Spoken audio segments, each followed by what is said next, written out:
गणाधिपतये नमः। श्रीविष्णुरूपाय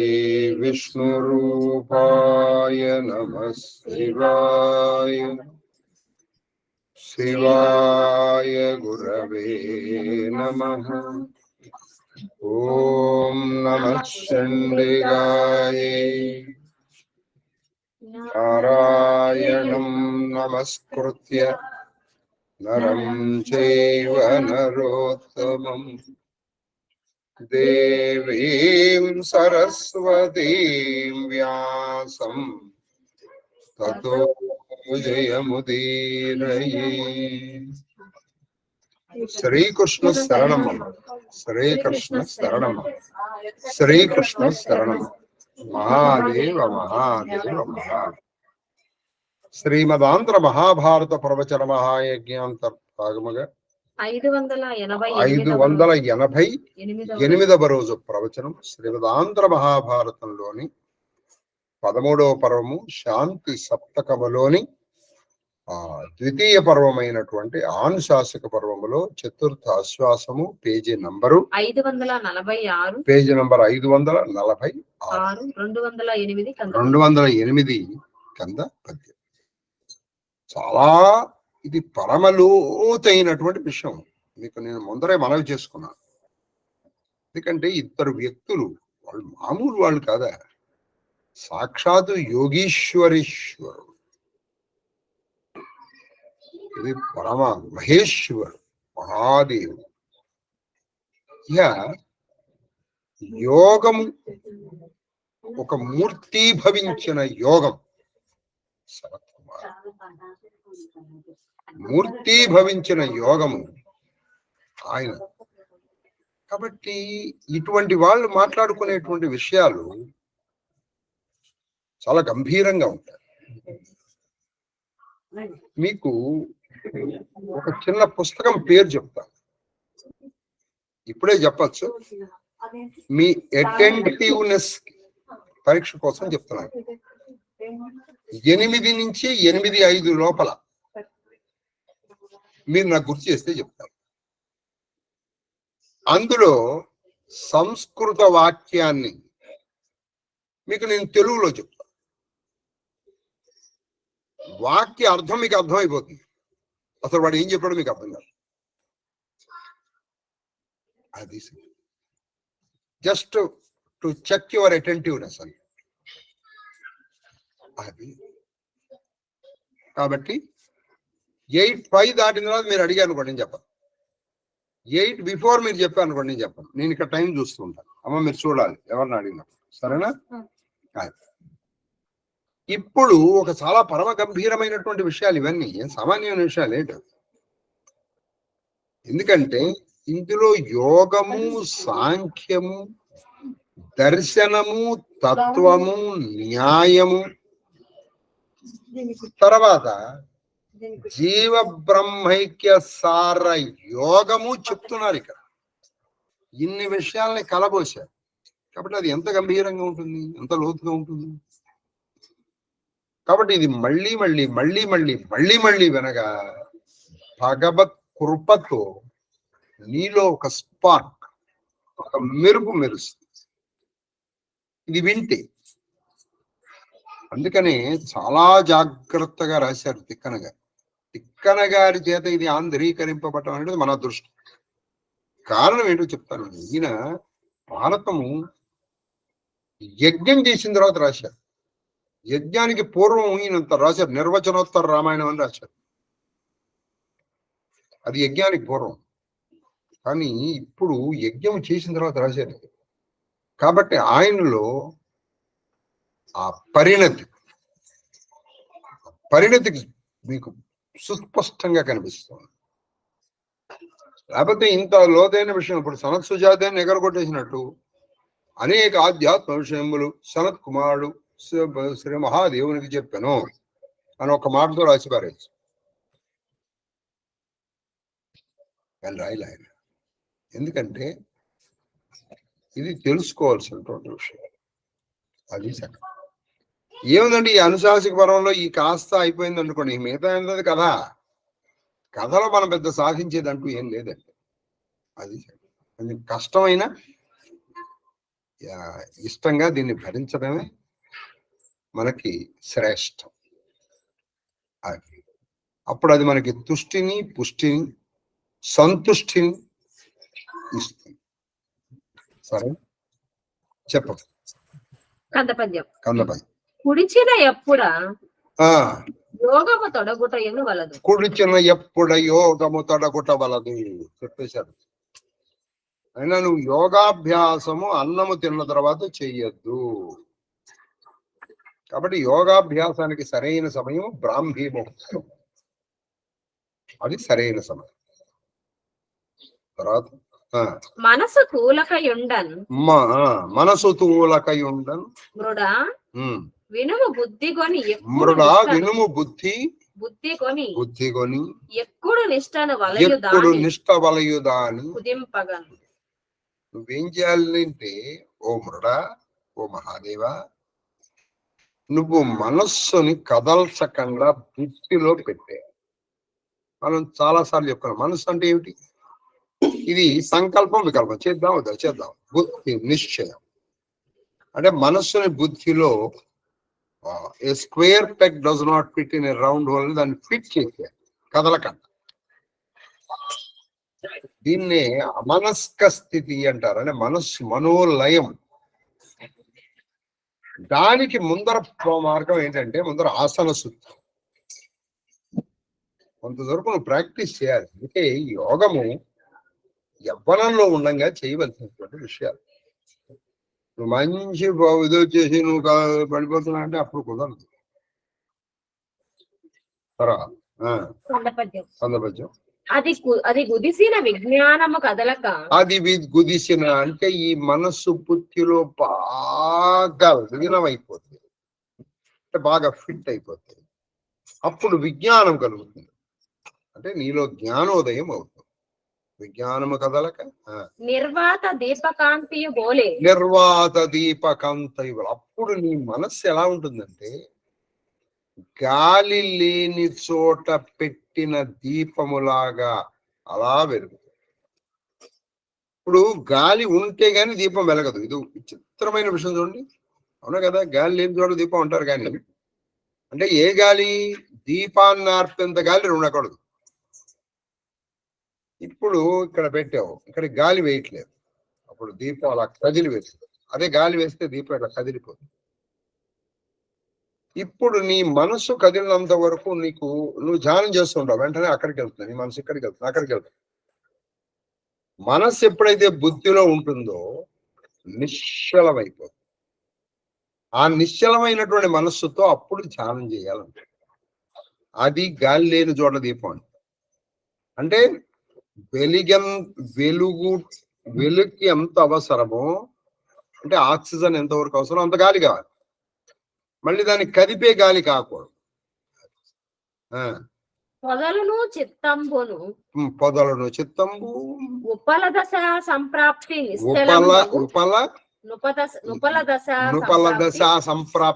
నిశ్చలం భగవాన్. నీ మనస్సు ఎలా అయిపోవాలంటే ఒక ఉపల రాయిలాగా అయిపోతుంది. రాయి కదులుతున్నది, ఒక బండరాయి ఉందండి, గాలి వచ్చింది, కదులుతున్నది. అంటే ఈ గాలి రావటము పోవటము అంటే నీకు బయట జరిగేటువంటి సుఖ దుఃఖాలకి ఇక వీళ్ళకి రియాక్షన్ ఉండదన్నమాట. నువ్వు అలా నిశ్చలంగా వస్తున్నాడు, ఏదో వస్తుంది, అయ్యా మీ ఆస్తి అంతా నాశనం, ఓహో అలా అంతే. అయ్యా మీకు గవర్నమెంట్ వారు మీ దానికి మెచ్చి మీకు 1 కోటి రూపాయలు ఇచ్చారు, ఓహో అలాగా. దీనికి పొంగుండదు, దీనికి కొంగుండదు. రాయి ఇప్పుడు గాలి వస్తే అది కదలదు, లేకపోతే అదేమి ఇది అయిపోదు. అది గ్యాస్ రాయితో పోల్చను. ఉపల దశ అంటే ఒక స్థిరమైనటువంటి రాయిలాగా. 2 చెప్పారు ఇక్కడ, గాలి లేని చోట దీపములాగా, ఒక రాయిలాగా నిశ్చలంగా ఉంటుంది. ఇక దేనికి అది లొంగ. అటువంటి స్థితి రావాలన్నమాట యోగం వల్ల మనకి.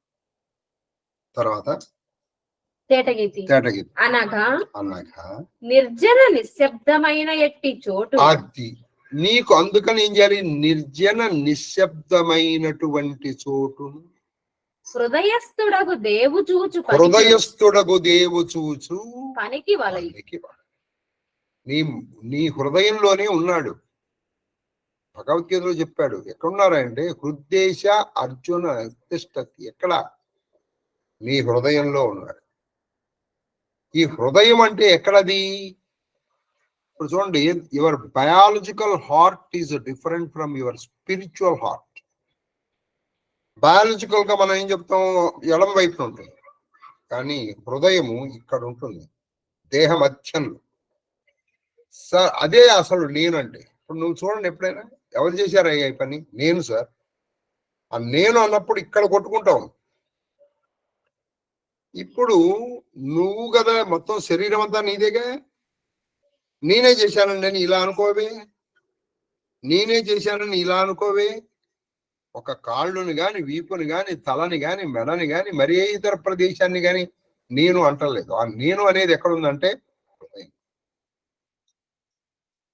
ఆయన అక్కడ ఉన్నాడు. అక్కడ ఎలా ఉన్నాడు? నీవారసూకవత్తన్వీ పీతాభాస్వత్యనూపమ.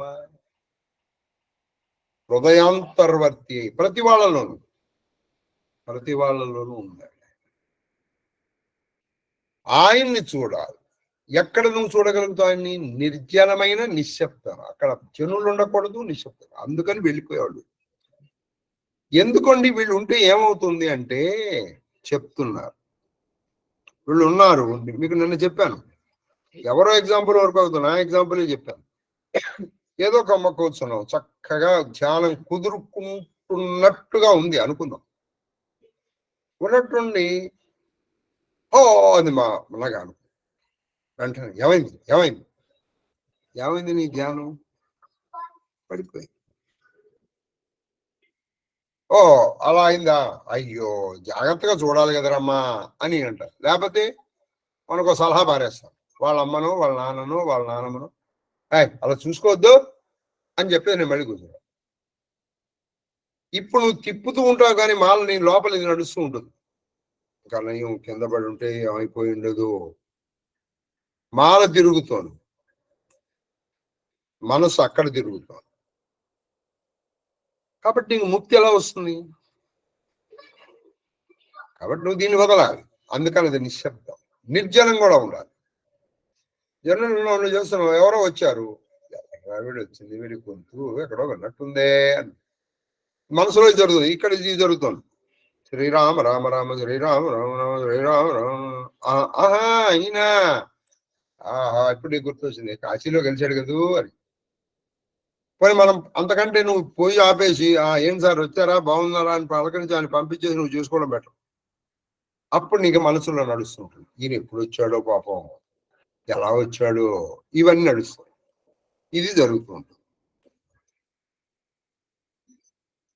కాబట్టి నిర్జనమైన నిశ్శబ్దమైనటువంటి ప్రదేశంలో కానీ నీకు ఆ యోగము కుదరదు. అందుకని యోగి ఎక్కడికి వెళ్తాడో ఇక పూర్వం పద్యాల్లో చెప్పారు. ఎక్కడికి? పాడుపడిన ఇళ్లలో కానీ, పాడుపడినటువంటి దేవాలయాల్లో కానీ, లేకపోతే వనములో కానీ, గుహకు కానీ వెళ్ళిపోతారు. ఎందుకని వీళ్ళు వస్తారు. అది కాక ఇక వీళ్ళు అక్కడికి వెళ్ళి మనకి ఇదో మాయరోగం, నాకేమీ మొహమాటం లేదు ఈ మాట. వాడి దగ్గరికి వెళ్ళి వీడు అయ్యా యోగం గురించి చెప్పమంటారా, ఆత్మ సాక్షాత్కారం గురించి తెలుసుకోమంటారా? తెలుసుకోరు. అండి మా తోడు కోడలు పినతల్లి పెదనాన్న గారి అల్లుడి చెల్లెలి బావగారి కొడుకు బావమరిదికి ఎడమకాలి చిటికెన వేలి మీద ఒక చిన్న మచ్చ వచ్చిందండి. అది 4 సంవత్సరాలు బట్టి పోవట్లేదు, ఎలా చేస్తే పోతుంటారు. ఇప్పుడు నేను ఇన్నాళ్ళు మట్టి చేసిన యోగము వీడి మచ్చ పోగొట్టుకోవడానికి ఉపయోగించాలి. లేదు, ఏ దేవుడి దగ్గరికి వెళ్ళాలంటే పాపం నేను ఎన్నోసార్లు బాధపడుతూ ఉంటాను. చిలుకూరు వెంకటేశ్వర స్వామి గతి, ఆయన పేరు వీసాసు వెంకటేశ్వర స్వామి అంటారు. బాబు ఆయనకి పని లేదు, నీకు వీసాలు ఇప్పించడం తప్ప. మహాదేవ అదేదో ఈ మధ్య నాకు ఎవరో చెప్పారు, ఒక చోట ర్యాలీ అనే ఊరుంది, అక్కడ ఆయన ఉన్నట్టు ఆయన ట్రాన్స్ఫర్లు ఇప్పిస్తారు. ఓ దేవుళ్ళలో కూడా ఈ డిపార్ట్మెంట్ ఉందని నేను ఇప్పుడిప్పుడే తెలుసుకుంటున్నాను. దేవుళ్ళలో కూడా ఈ డిపార్ట్మెంట్ ఉన్నాయి. ఓహో, ఒక ఆయన ట్రాన్స్ఫర్ ఇప్పిస్తాడు, ఒక ఆయనేమో వీసాలు ఇప్పిస్తాడు, ఒక ఆయనేమో భార్యాభర్తల సమస్యలు తీరుస్తాడు. మరి ఇంతవరకు నాకెవరు విడాకులు ఇప్పించే దేవుడు దొరకలాప. వాడి కూడా దిగితే వాడిది కూడా కలుస్తారు. మరి ఇప్పుడు విడాకులు ఇప్పించేవాడు ఒకడు, పిల్లలు చదువు చెప్పించేవాడు ఒకడు, పిల్లల్ని ఏదో చేసి దేవుళ్ళు ఆయన ఏమిటంటే ఆయన చతుర్దశ భువనాత్మకుడ, సృష్టి స్థితి సంహార తిరోధాన అనుగ్రహ కారకుడ. ఆయన్ని ఒకదానికి నువ్వు కన్ఫైన్ చేస్తావా? ఏమిటి దరిద్రం? దరిద్రం ఇది, దరిద్రం కాదు, దౌర్భాగ్యం. అది సరే. కాబట్టి నువ్వు ఈ నిర్జనమైనటువంటి ప్రదేశం లేకపోతే వాళ్ళని నీ యోగాన్ని వాళ్ళు డిస్టర్బ్ చేస్తారు. ఇంకో విషయం, వాళ్ళు చేయగల నువ్వే చేసుకో, నీ అంతా నువ్వే అయిపోతావు వాడు రాగానే. అది నీ ముందరే చెప్పాను కదా, వాడు రాగానే వీడు ఎవడబ్బా ఎందుకు వచ్చాడు అని. కాబట్టి నిర్జనమైన ప్రదేశంలో నువ్వు చేసుకోవాలి. అయ్యా ఈ రోజుల్లో అది కుదరదండి, ఎలాగ మరి? వనంలోకి ఎక్కడికి వెళ్తావు? అరణ్యంలోకి వెళ్ళనిస్తారా? పాడుబడిన దేవాలయాలు ఉన్నాయా? గుహలు ఉన్నాయా? ఇప్పుడు ఏం చేయటం అంటే దానికి తిక్కన గారు కవి ఒక చక్కటి సూచన, సలహా, ఒక ఆల్టర్నేటివ్ చెప్పారు. ఏమని చెప్పారంటే, లేకున్న శబ్ద సంకలిత అది లేకున్న శబ్ద సంకలిత మేని సజ్జనాన్విత సజ్జనాన్విత స్థల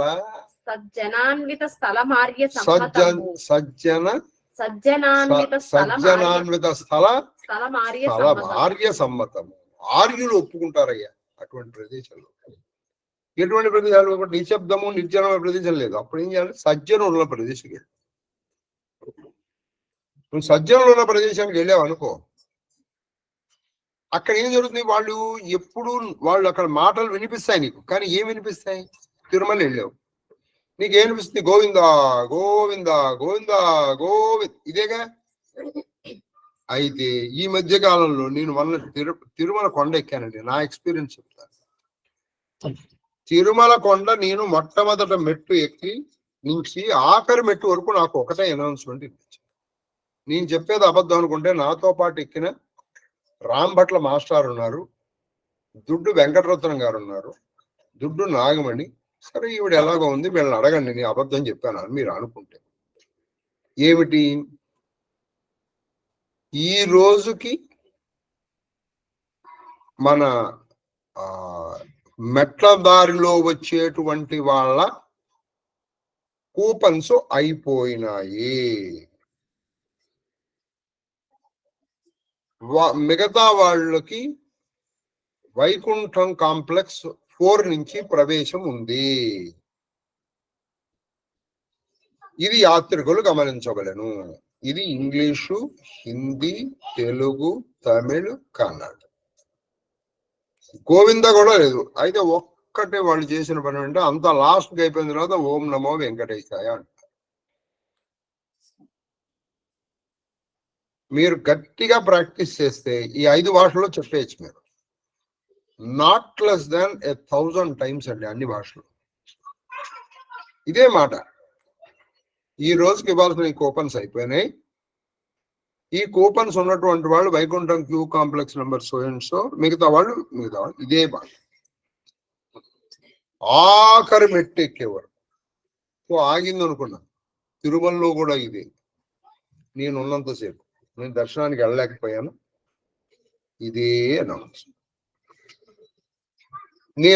నాకు ఎక్కడానికి 1:45 పట్టింది.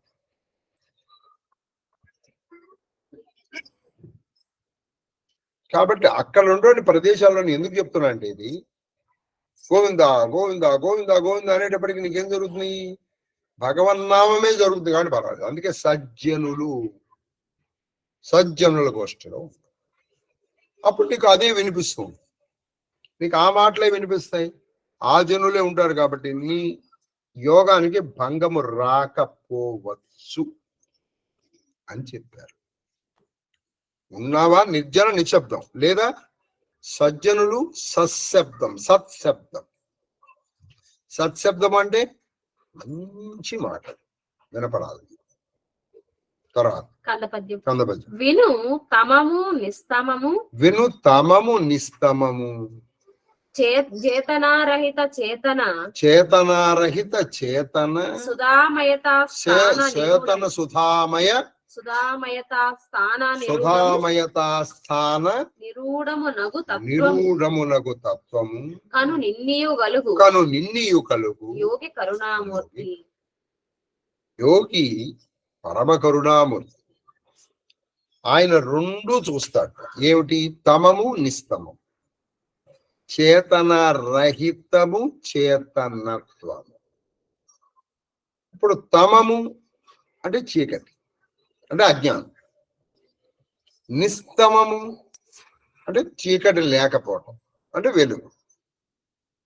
చేతన రహితం అంటే జడం. చైతన్యవంతము, చైతన్యం అనేటువంటి సుధా అంటే చైతన్యం అనేటువంటి అమృతం ప్రభు. ఇది కథలు. ఇప్పుడు ఈ మొదట్లో తమము అజ్ఞానం, నిస్తమం జ్ఞానం. ఇప్పుడు అలాగే చేతన రహితం. ఇప్పుడు ప్రకృతి తీసుకుందాం.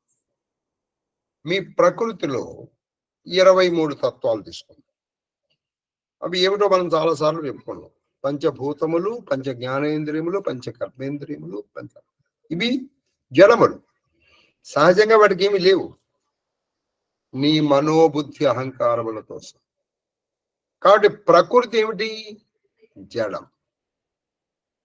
దానికి చైతన్యం ఇచ్చేది ఎవరు? పురుషుడు. ఇక్కడ పురుషతత్వాన్ని వేదాంతిక పరిభాషలో ఒక్కొక్కసారి జీవుడుగా వాడతారు, ఒక్కొక్కసారి పరమాత్ముడుగా వాడతారు. ఈ పరమాత్మ అనే పురుషుడు ఈ పురుషుణ్ణి అంటే జీవుడనేటువంటి పురుషుడితో కలిస్తే ఈ పురుషుడు ప్రకృతితో కనుక సంబంధం ఏర్పరచుకుంటే అప్పుడు ఇది తమం. ఈ జీవుడు అనేటువంటి పురుషుడు పరమ పురుషుడితో కనుక చూస్తే అది నిస్తమం. మీకు నిన్న చెప్పిన ఎగ్జాంపుల్లో గోడ, అది చైతన్య రహితం. కాంతి చైతన్యవంతం. ఈ రెండింటికి ఆ డిస్క్రిమినేషన్ అంటే ఆ గోడ ఆయనకి అర్థమవుతుంది. ఇప్పుడు అందుకే మీకు విద్యాస్వరూపిణి, అవిద్య కూడా ఆవిడ స్వరూపమే. విద్య ఆవిడ స్వరూపం. అక్షరాక్షరాత్మిక, నాశనం అయ్యేది నాశనము కానిది రెండు ఆవిడే. కాబట్టి యోగి అనేటువంటి వాడు ఈ రెండింటినీ తెలుసుకుని ఉంటాడు. తర్వాత కందపద్యం. మదనహర. చూడండి సగం. మదనహర అంటే మదనుణ్ణి కాల్చివేసిన వాడా. యోగ నిరతులు అది గని దుఃఖములు తొలగి అంటే యోగ నిరతులు ఈ తమము నిస్తమము చైతన్యము ఇది తెలుసుకుంది. దుఃఖాలను వదిలిపెట్టారు. దేనికిరా దుఃఖపడటం? దేనికి దుఃఖపడాలి మనం? ఇప్పుడు ఒకటి వచ్చేది లేదు, ఇంకోటి పోయేది లేదు. జగత్తులో ఉన్నదే దాని రూపు మారుతోంది. భగవద్గీతలో సాంఖ్యాయోగంలో చెప్పారు, వాసాంసి జీర్ణాన్ని యథావిహాయ నవాని గృహ్ణాతి నరోపరాణి తథా శరీరాన్ని విహాయ జీర్ణాన్ అన్యాన్ని సంయాతి నవాని దేహే. మనుష్యుడు ఒక చిరిగిపోయిన జీర్ణమైనటువంటి బట్టలు సంక్రాంతికి వస్తుంది. అప్పుడు నువ్వేం చేస్తున్నావు? ఇది తీసేస్తున్నావు, కొత్త బట్టలు కట్టు. అలాగే ఈ ముసలితనం వల్ల కావచ్చు, రోగగ్రస్తమైనటువంటి ఈ శరీరాన్ని వదిలి మనిషి ఒక అపూర్వమైనటువంటి దానికి వెళ్ళిపోతున్నాడు. ఇది కదా చెప్పింది మనకి, ఇది చెప్పింది. కాబట్టి దానికి నువ్వు ఎందుకు బాధపడవు? అయ్యో నా బాధపడబడింది అని ఏది ఏడుస్తాడు ఏమన్నా? కొత్త శరీరాన్ని తీసుకుంటున్నాడు. కాబట్టి యోగ నిరతులు దీన్ని తెలుసుకుంటారు. కాబట్టి వాళ్ళు దానికి బాధపడరు. దుఃఖాలని పోగొట్టుకుని వాళ్ళు అజరామరతాస్పదమగు చూడండి, అజరామరతాస్పదమగు నెలవుల నిలుతురు. వాళ్ళు ఏం చేస్తారు? అజర అమర అంటే ముసలితనము లేదు, మరణము లేనటువంటి ఆ స్థితిలో వాళ్ళు ఉండిపోతారు. ఎందుకని? ముసలితనము గాని లేకపోతే చావు గాని దేనికి? శరీరం, ఆత్మకు లేదు. అది నేనైనప్పుడు వాడికి ఎందుకు పొందుతాడు వాడు? మళ్ళీ ఎప్పుడు అన్ని ఒకే ఎగ్జాంపుల్ చెప్తారని మీకు ఇది తప్ప ఇంకోటి రాదా అంటే ఇంకోటి లేదు కాబట్టి చెప్పట్లేదు. ఇప్పుడు నట్లు, ఈ కిటికీలు విరిగిపోవటం, గోడ పగిలిపోవటం, ఇవన్నీ గోడకి సంబంధించిన లక్షణం, కాంతికి లేదు. కాంతి నేను అనుకున్నప్పుడు నీకు బాధ లేదు. గోడతో ఉన్న కాంతికి బాధ, దానికి కాంతికి అవేమి లేవు. నువ్వు దాన్ని సెపరేట్ చేసి చూడు, ఆయన సెపరేట్ చేస్తాడు. కాబట్టి అప్పుడు ఆయనకి ముసలితనము లేదు, మరణము లేదు. తర్వాత అది పొదలుదురు అణిమాది చేయ వాళ్ళు ఏం చేస్తారు? అణిమ, లకిమ, గరిమ, మహిమ, ఈశిత్వ, ప్రాకామ్య, ప్రాప్తి అనేటువంటి సిద్ధులు పొందుతారు. అయితే ఈ సిద్ధుల్ని వాళ్ళు ధనార్జన కోసము, మహిమ ప్రదర్శన కోసము వాడరు, యోగములో వాడుకుంటారు. అంటే యోగములో భగవద్ ఐక్యం కోసం, భగవత్ సాధనకి ప్రతిరోధకాలని నిరోధించడానికి వీళ్ళు వాడుకుంటారు తప్పితే వాడు హాంపట్ అని తీసుకురావటం ఉంది. మీరు ఒక విషయం బాగా గుర్తుకోండి, ఎవరైతే ఈ హింపట్టు చేస్తున్నాడో వాడి ఖచ్చితంగా కొంత ఉపాసన ఉంది, అనుమానం లేదు.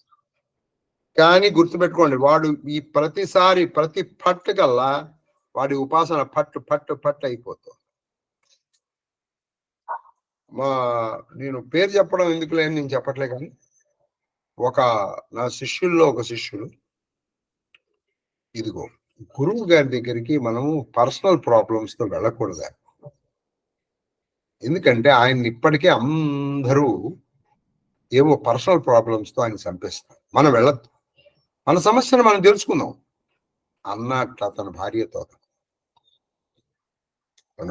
అతను ఒకనొక సందర్భంలో మనం గురువు గారితో వెళ్ళి మాట్లాడదాం అంటే వద్దు, మనం చక్కగా మన సమస్య మనం తెలుసుకో. గురుగారు మంత్రం ఇచ్చారు కదా, మంత్రం ఇచ్చేది లేదు. మళ్ళీ గురుగారి దగ్గరికి వెళ్ళి, గురుగారు నా కాళ్ళు నొప్పిగా ఉందండి, గురుగారు నాకు నిద్రపట్టట్లేదండి, ఇవన్నీ ఎందుకు?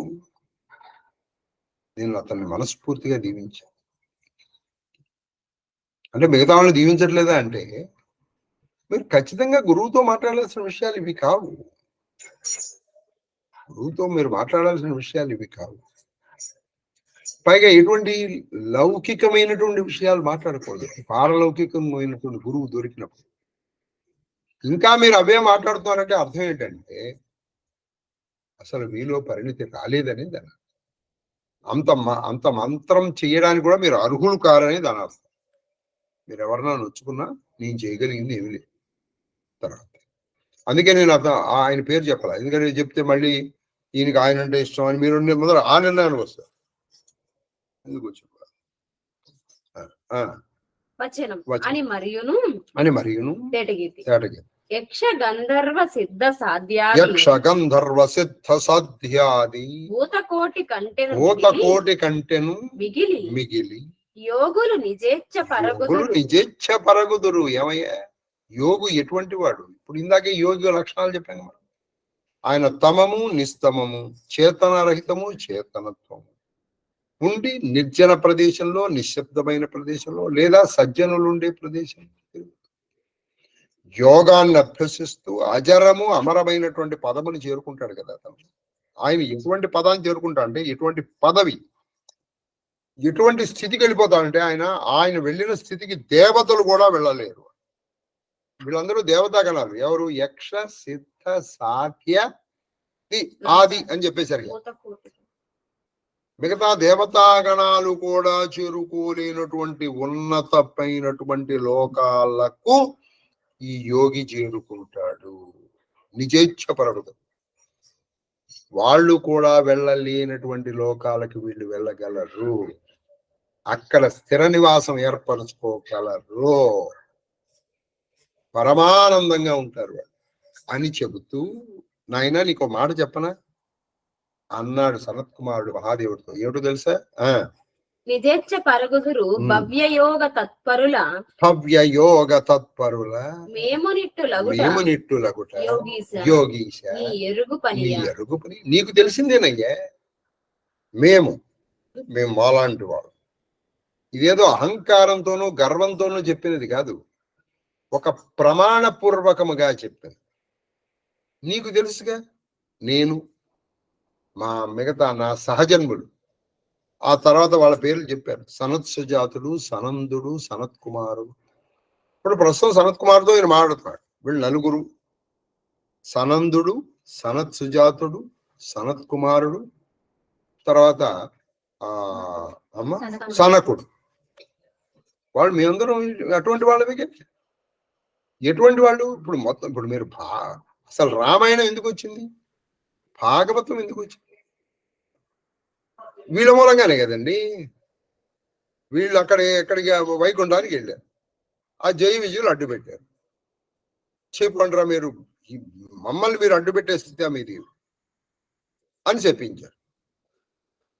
చెప్పించేటప్పటికి అప్పుడు వీళ్ళక రెండు అడిగారు, నాయన మీరు నా భక్తులై 11 జన్మలు ఎత్తుతారా, లేదా నాతో వైరం పెట్టుకుని 3 జన్మల్లో తిరిగి వచ్చేస్తారు? నాయన నిన్ను వదిలి మేము ఉండలేమయ్యా. నీతో వైరమైనా సరే, ఎందుకంటే ఏదైనా ఎప్పుడైనా నీ నామస్మరణ చేసుకుంటాం కదా. తొందరగా వచ్చేయాలి నీ దగ్గర, తొందరగా వచ్చేయాలి. నీ భక్తులమై 11 జన్మలు నీకు దూరంగా ఉండలేము నాయన.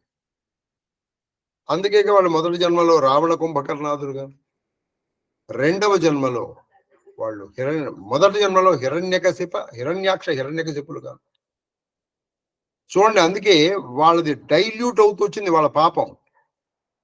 ఫస్ట్ లో వాళ్ళ పాపం చాలా కాన్సన్ట్రేటెడ్ గా ఉంది. అందుకే ఒక్కొక్కరిని చంపడానికి ఒక్కొక్క అవతారం ఎత్తాడు ఆయన. ఎవరు? హిరణ్యాక్షుని చంపడానికి మన వరాహావతారం, హిరణ్యకశిపుని చంపడానికి నారసింహావతారం ఎత్తాడు. అదే రావణ కుంభకర్ణాదులు వచ్చేసేటప్పటికి ఏం చేశారు ఆయన? ఒకటే, రామచంద్రుడు ఒకటే. అదే తర్వాత వచ్చేసేటప్పటికి ఎవరు? మన దంతభక్తుడు, శిశుపాలుడు. వీళ్ళని అసలు పెద్దగా అదో మిగతా అందరితో పాటు వెళ్ళలేదు. అందరితో పాటుగా అంటే డైల్యూట్ అవుతూ వచ్చింది. కాబట్టి మేము ఎలా వెళ్ళగలుగుతాం? మమ్మల్ని ఆపగలిగిన వాళ్ళు లేరు. మేము మొత్తము ఏ లోకానికైనా వెళ్ళగలుగుతాం. అది నీకు తెలిసిందేగా అన్నారు.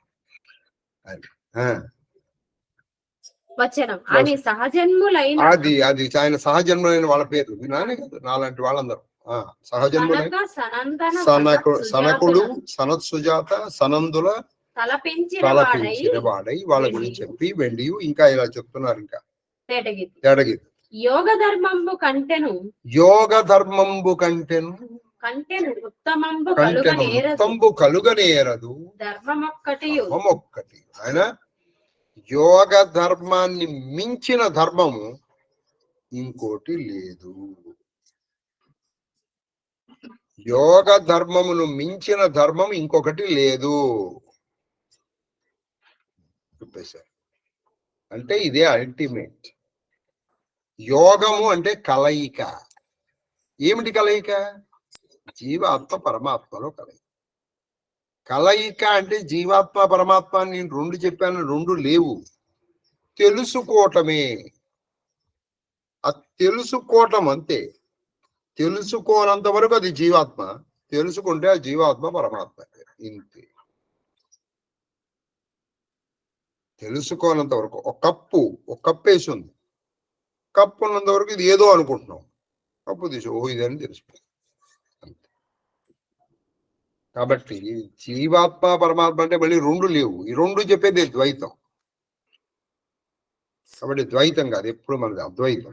అద్వైతం రెండు లేవు. అది తర్వాత ధర్మం ఒక్కటియు నపురాగమనం అది ధర్మం ఒక్కట్లేదు. అపునరాగమం అపునరాగమం బగు పదమున కరయ అంటే పునరావృత్తి రహిత శాశ్వత పరబ్రహ్మలోకం. నువ్వు బాగా ఆలోచిస్తే ఎక్కడికి వెళితే మళ్ళీ నువ్వు తిరిగి రావు. ఎక్కడికి వెళ్ళి ఇప్పుడు నువ్వు ఎక్కడికన్నా వెళ్ళు, ఊర్ధ్వలోకాలకు వెళ్ళావనుకో, నువ్వు ఇక్కడ చేసిన పుణ్యము ఉన్నంత వరకు అక్కడ ఉంటావు, అనుమానము లేదు. ఆ పుణ్యము తీరంగానే వాళ్ళు నిన్ను కొట్టేస్తారు, పంపించేస్తారు. కానీ ఇక్కడికి వెళ్ళామనుకో, అపునరాగమము అంటే మళ్ళీ తిరిగి రావు. ఇదే భగవద్గీతలో యత్గత్వా నివర్తంతే తత్తామ పరమం మమ.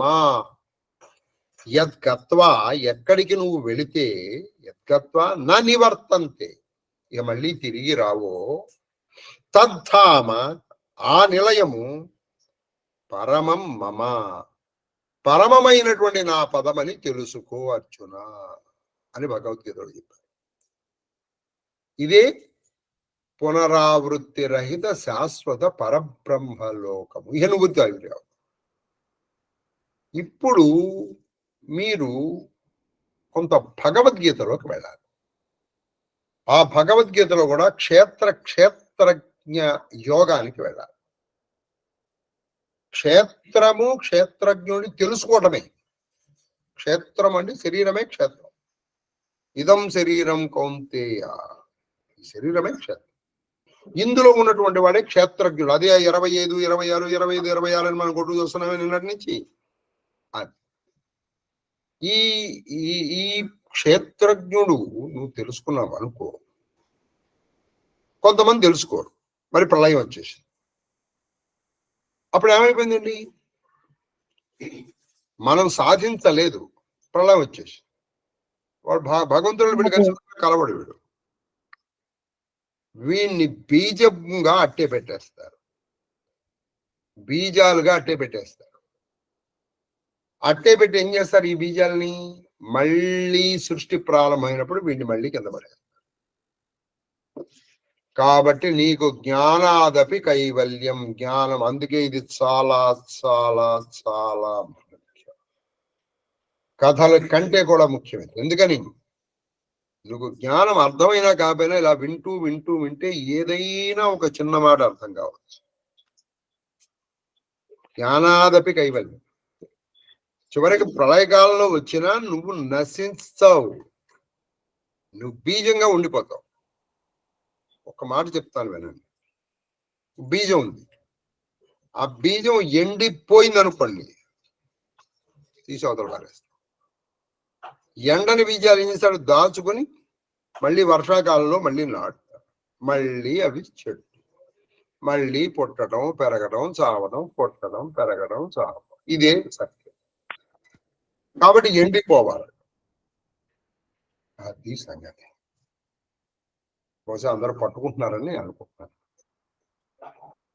ఇంతకంటే నా తెలివికి ఇంతకంటే నేను చెప్పడం కష్టం. బాగా ఆలోచించి అన్ని విషయాలు చెప్పడం జరుగుతుంది. నాకంటే చెప్పేవాళ్ళు చాలా మంది ఉన్నారు. అయితే ఇప్పుడు వీళ్ళు ఏం చెప్తారంటే, నువ్వు ప్రళయకాలంలో కూడా మోక్షాన్ని పొందవు, మళ్ళీ వచ్చేస్తావు. కానీ నువ్వు ఈ జ్ఞానం సంపాదించావు అనుకో, ఈయన మళ్ళీ రావు. అపునరాగమము. నువ్వు ప్రళయం వరకు కూడా వెయిట్ చేయగల. అపునరాగమం అగు పదమున కరయనిదియా ఆరోగ్యం పొరగమనకు అదై అరయనిదియే నేటినిచ్చిన సంయమి కోటికెల్లా నేటి నిచ్చెన గొప్పదైనటువంటి నిచ్చెనయ్య సంయమ కోటి మునీంద్రులకు యోగులకు అందరికీ ఇదే మార్గం. ఏమిటి యోగం? ఇప్పుడు నేను చెప్పిన యోగ మార్గాన్ని అవలంబించి అంటే ఈ పురుషుణ్ణి ప్రకృతితో విడదీసి అంటే జీవాత్మని ప్రకృతి విడదీసి ఈ పురుషుణ్ణి ఆ పరమాత్మని దర్శింపజేసి అంటే 25వ బండి 26తో కలిపితే ఈ 25, 26 అని తెలుస్తాయి మనకి. నిన్న చెప్పిన టెక్నికల్ టర్మినాలజీలో చెప్పాలంటే బుద్ధ్యమానుడైనటువంటి వీటి ప్రబుద్ధుణ్ణి చేసి ప్రబుద్ధుణ్ణి అబుద్ధుడిగా తెలుసుకుంటాడు. ఇది బుద్ధిమంతులు చేయవలసిన పని. మీరు బుద్ధిమంతులు అవునా కాదు నిర్ణయించుకోండి. మహాదేవ ఆ మహాదేవ్ మేము మెరుగులో ఉన్నామని చెప్పమన్నారు సార్. మహాదేవ్ చెప్తాను. గురువు గారు అమ్మా ఒక డౌట్ ఇందులో ఒకటి విశేషంలో ఒకటి చెప్పారు. ప్రకృతి పురుషుడు అంటే పరమాత్మ. ఆ పరమాత్మ ప్రకృతితో ఉన్నప్పుడు ఆ పరమేశ్వరుని ఆ పురుషుడి పేరు పరమేశ్వరుడు, లేకుంటే సదాశివుడు. అంతే. ఎలా ఇది పరమేశ్వరుడు సదాశివుడు రెండు వేరు. మనం అనుకున్నట్టే ఇప్పుడు ఇది శివుడి పరిభాషలో చెప్పారు. ఈయన జీవుడితో కలిగి ఉండే పరమేశ్వరుడు అంటే సగుణ సాకారం ఉంది పరమేశ్వరుడు. ఈశ్వరుడు అంటే ఎవరు? రాజు. అంటే ఎవరికి రాజు? రాజు అంటే ఎవరు ఉండాలిగా అక్కడ? రాజ్యం ఉంటే కదా రాజ్యం. సదాశివుడు ఏమీ లేదు, రాజ్యం లేదు, రాలేదు, ఏమీ లేదు. ఎప్పుడు సదా నిరంతరము తనలో తను రమిస్తూ తనలో తన్ని చూసుకుంటూ తనలో తను వింటూ ఆనందిస్తూ ఉండేటువంటి వాడు సదాశివుడు. నీకు ఈశ్వరుడు అన్నావనుకో, నువ్వు ఎవరికి ఈశ్వరుడు? ప్రభువు. ప్రభు అంటే పరిపాలించేవాడు ఉండాలిగా. అంటే ఇద్దరున్నట్టేగా అక్కడ. నువ్వు పట్టుకున్నావో లేదో మరి. ప్రభువు ఉన్నాడు అనుకోండి, ప్రభు ఉంటే పరిపాలకుడు ఒకడు ఉండాలి. ఇప్పుడు పలకల్లో లేడు, ఎప్పుడు సదా నిరంతరము శివుడు. అప్పుడు ఆయన ఉన్నది ఒకటే. ఇప్పుడు నువ్వే సదాశివుడు కూడా అయిపోవచ్చు. ఎప్పుడు?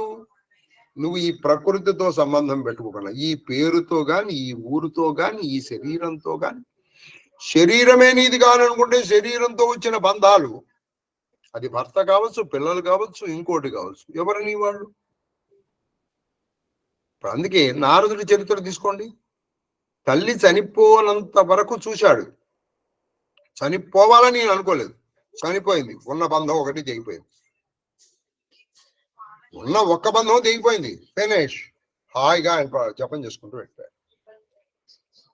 మనం భాగవతంలో మొట్టమొదటి స్కందంలో నేర్చుకున్నాం. తల్లి పాము కాటుతో చనిపోయింది. ఆ తర్వాత ఈయన ఎవరి గురించి ఆయన బాధించాడు? లేదు. బంధము పోయింది, బంధ విముక్తుడు. ఇక్కడితో ఉన్నాడనుకోండి, అది బంధం, అది మోక్షం.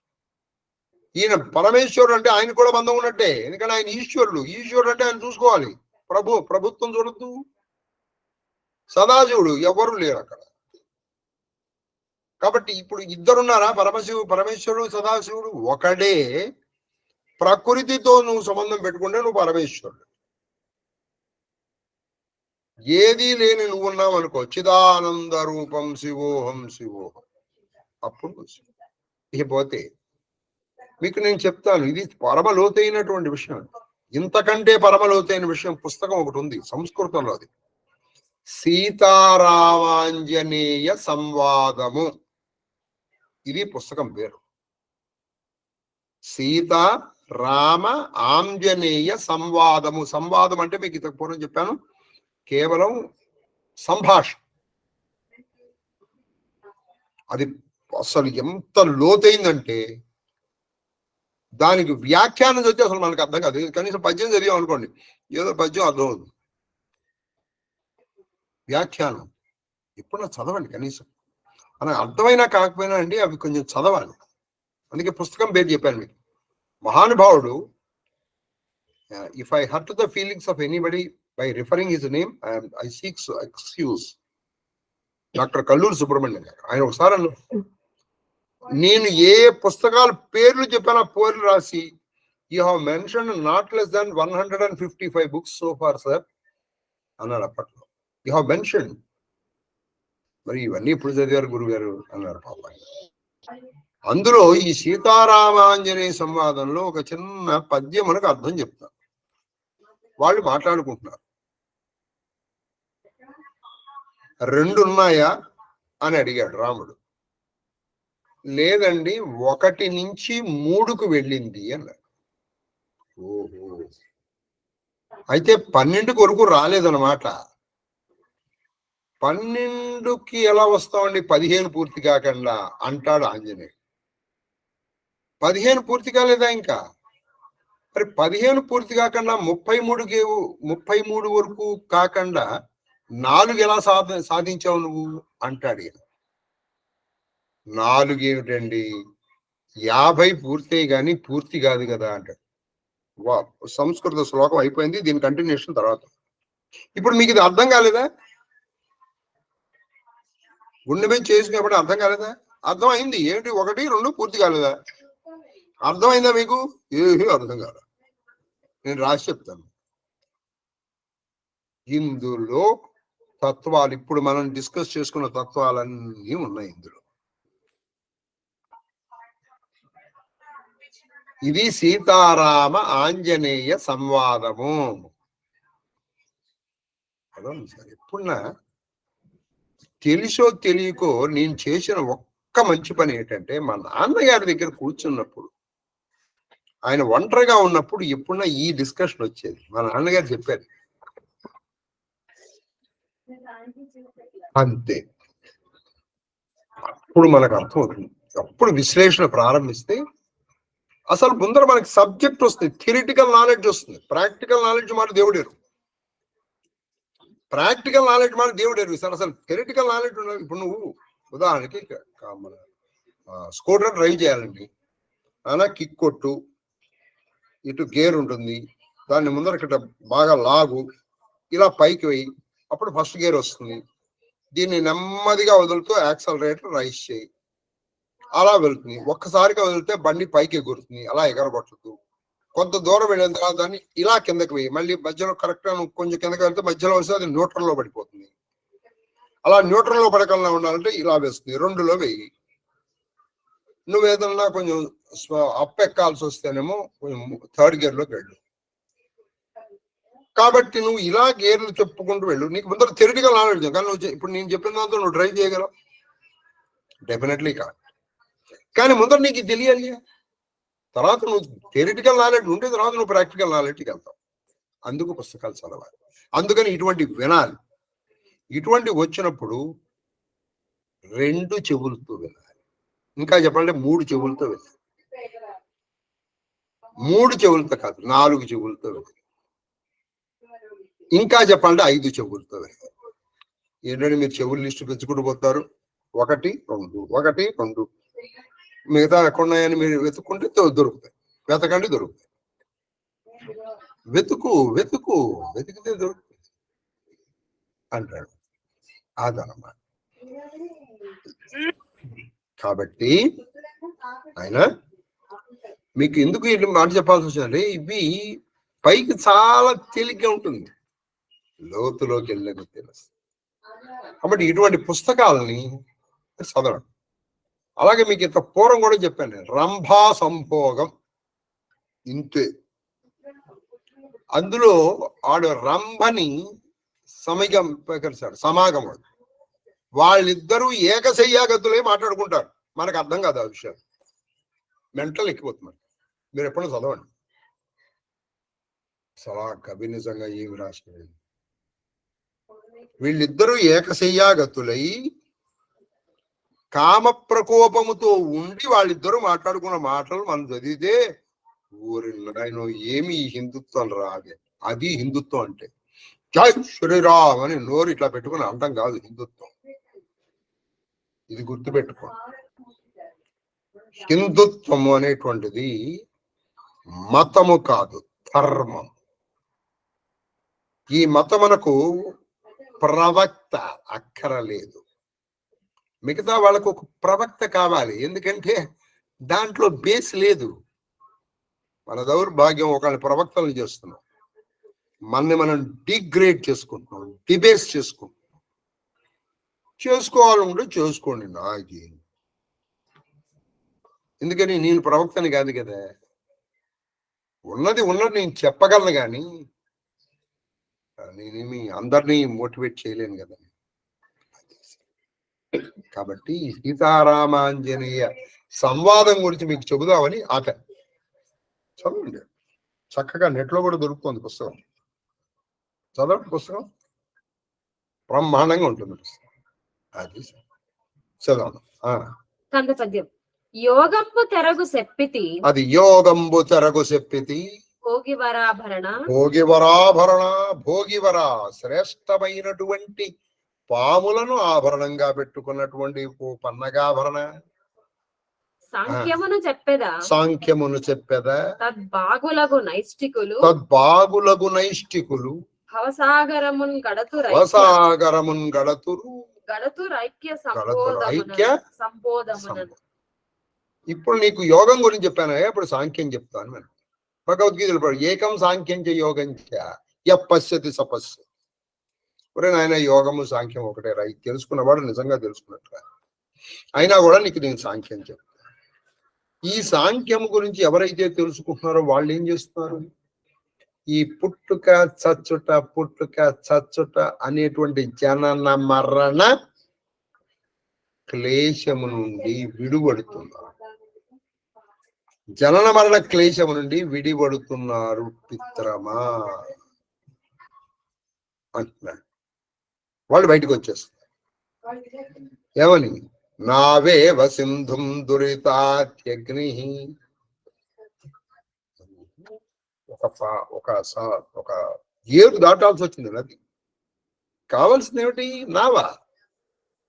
ఈ సాంఖ్యము నావా అని చెప్పారు. తర్వాతి ఘట్టం సనత్కుమారుడు మహాదేవునికి సాంఖ్యము చెప్పుట. ఇప్పుడు యోగం చెప్పారు, ఇక సాంఖ్యంలోకి ప్రవేశిస్తారు. చెప్పండి. వచనం. కావున నత్యాదరంబున ఎందుకు ఈ మాట్లాడు? అత్యాదరమున ఇవి నువ్వు మామూలుగా వింటే నీకు అర్థం కాదు. ఇప్పుడు మహాదేవుడికి అర్థం కాదే? ఆయన యోగ స్వరూపుడు, యోగమే స్వరూపుడు. యోగము అలా ఆయన నుంచేగా అన్ని వచ్చాయి. మనకి చెప్తున్నాడు కదా, నువ్వు ఇవి చాలా ఆదరముతో గౌరవంతో వినాలి.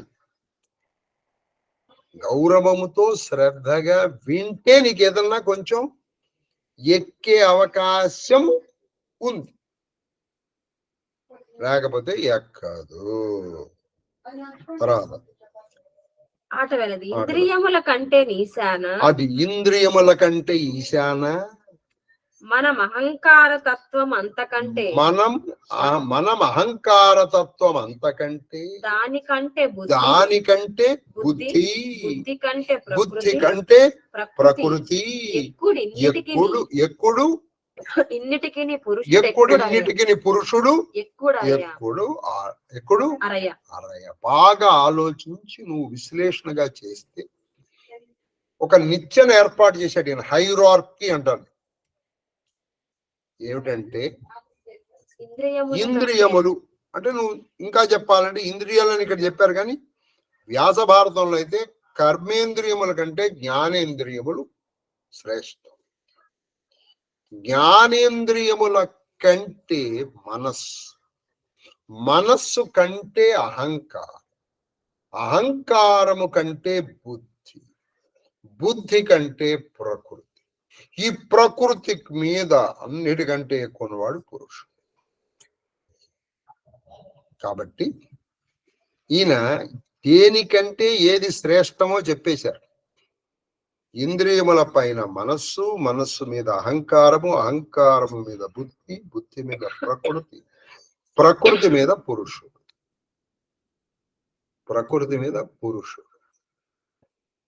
ఇవి తత్వం. వీటి ఆపన్ను. నువ్వు అక్కడికి వెళ్ళావనుకో, అప్పుడు ఏం జరుగుతుంది? ఇప్పుడు పురుషుడు కింద ఉన్న ఇవన్నీ. మీకు ఒక చిన్న ఎగ్జాంపుల్ మీకు చెప్తాను. ఒక ఆఫీస్ ఉంది అనుకోండి. ఆఫీసులో మీకు హైరార్కీ ఉంటుంది కదండి. చూడండి, డైరెక్టర్, మేనేజరు, తర్వాత deputy manager, assistant managers, section officers, senior assistant. కిందకు వచ్చిన కొద్దీ పెరుగుతాయి. సీనియర్ అసిస్టెంట్లు, జూనియర్ అసిస్టెంట్, తర్వాత కింద అటెండర్స్. అదే కదా మీరు చేసేది. ఇప్పుడు మీకు జూనియర్ అసిస్టెంట్ తెలుసు అనుకోండి, వాడు ఎంతవరకు ఇన్ఫ్లుయెన్స్ చేయగలుగుతాడు? ఒక అటెండర్ చేయాల్సిన పని, అరే మావాడేరా ఈయన లోపలికి పంపించు అని పేస్తాడు. ఒక పెద్ద పని ఉంది అనుకోండి, ఆ జూనియర్ అసిస్టెంట్ అబ్బు ఇదే నేను చేయలేనండి. మేనేజర్ అయితే చేయలేను. మేనేజర్ కూడా చేయలేని పనులు ఉంటాయి, డైరెక్టర్ మాత్రమే చేయగలరు. కరెక్ట్, ఇక్కడ అదే అనమాట. ఇప్పుడు నువ్వు డైరెక్టర్ అనుకో, మిగతా వాళ్ళందరూ నీ కిందే ఉన్నారు, నీ సబార్డినేట్స్. వాళ్ళు సబార్డినేట్స్ అంటే అర్థం ఏంటి? నువ్వు చెప్పిన పని వాళ్ళు చేస్తారుగా. నువ్వు చెప్పిన పని వాళ్ళు చేస్తారా చేయరా?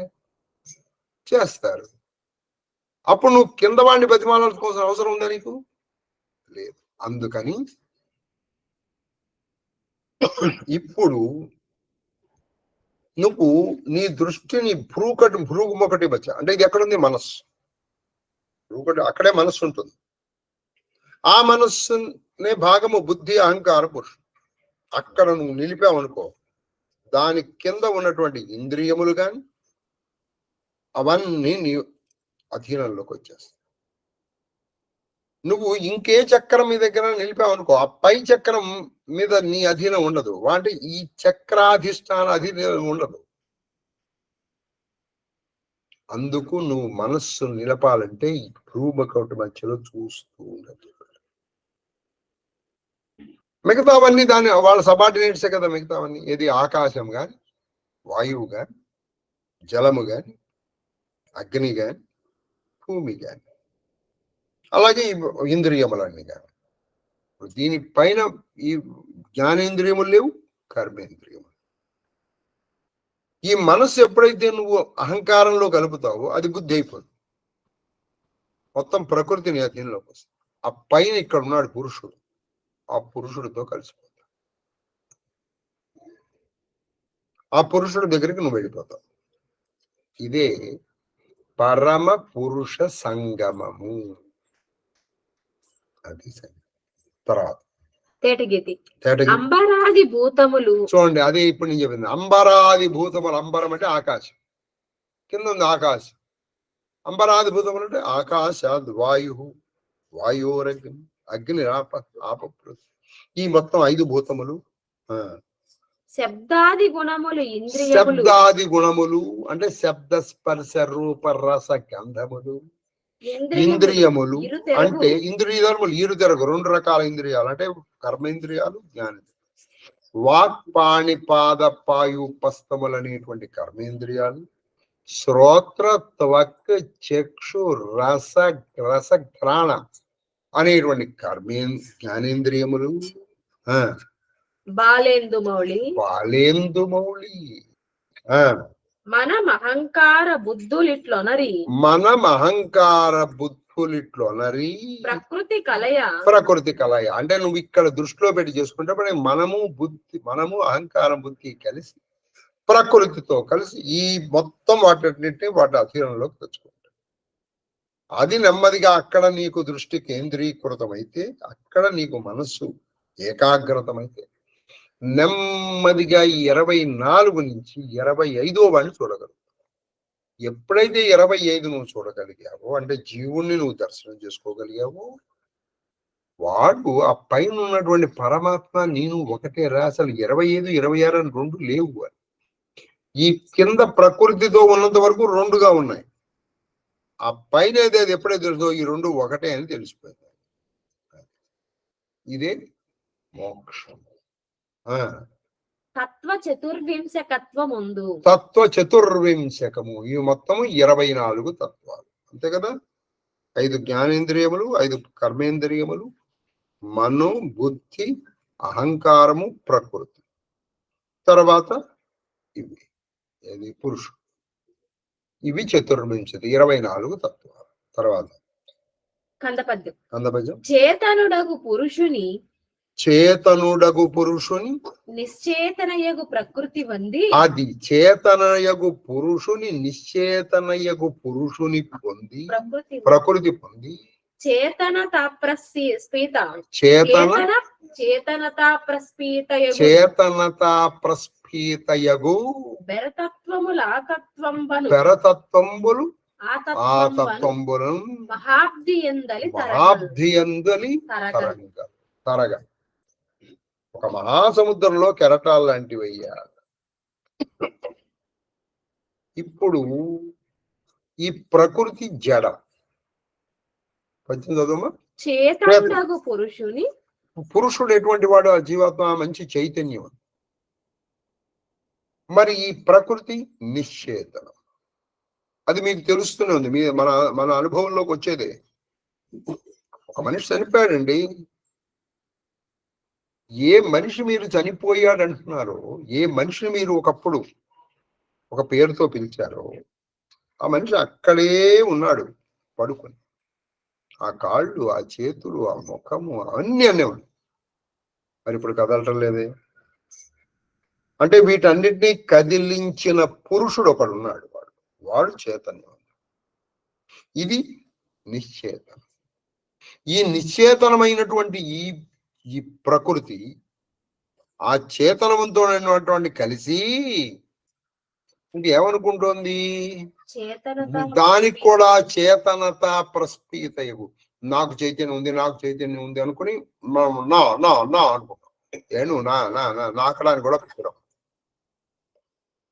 ఇప్పుడు ఎందుకంటే నేను చూడండి, నా చెయ్యండి, ఇది ఏది చెయ్యి కదులుసు. పురుషుడు బయటికి వెళ్ళిపోయిన తర్వాత నువ్వు మాట్లాడు, పురుషుడు బయటికి వెళ్ళిపోయిన తర్వాత. కాబట్టి ఇవన్నీ కదిలించేవాడు ఒకడు ఉన్నాడు. ఇప్పుడు తోలు బొమ్మలు ఉన్నాయనుకోండి, ఈ బొమ్మ వెళ్ళి, ఈ రాముడి బొమ్మ వెళ్ళి రావణాసురుని ఇలా కొట్టేటప్పుడు వాడు పడిపోయాడు. ఇప్పుడు ఆ బొమ్మ నేను కొట్టాను అని అనుకుంటే ఎంత అవివేకం. ఎందుకని ఆ వెనకాల వాడు ఒక కీ తిప్పుతూ ఉంటాడు. వాడు కీ తిప్పేటప్పటికి ఇది వెళ్ళిపోతుంది, వెళ్ళికొడుతుంది. దీనికి ఇలా కీ తిప్పుతాడు, ఇలా పడిపోతుంది.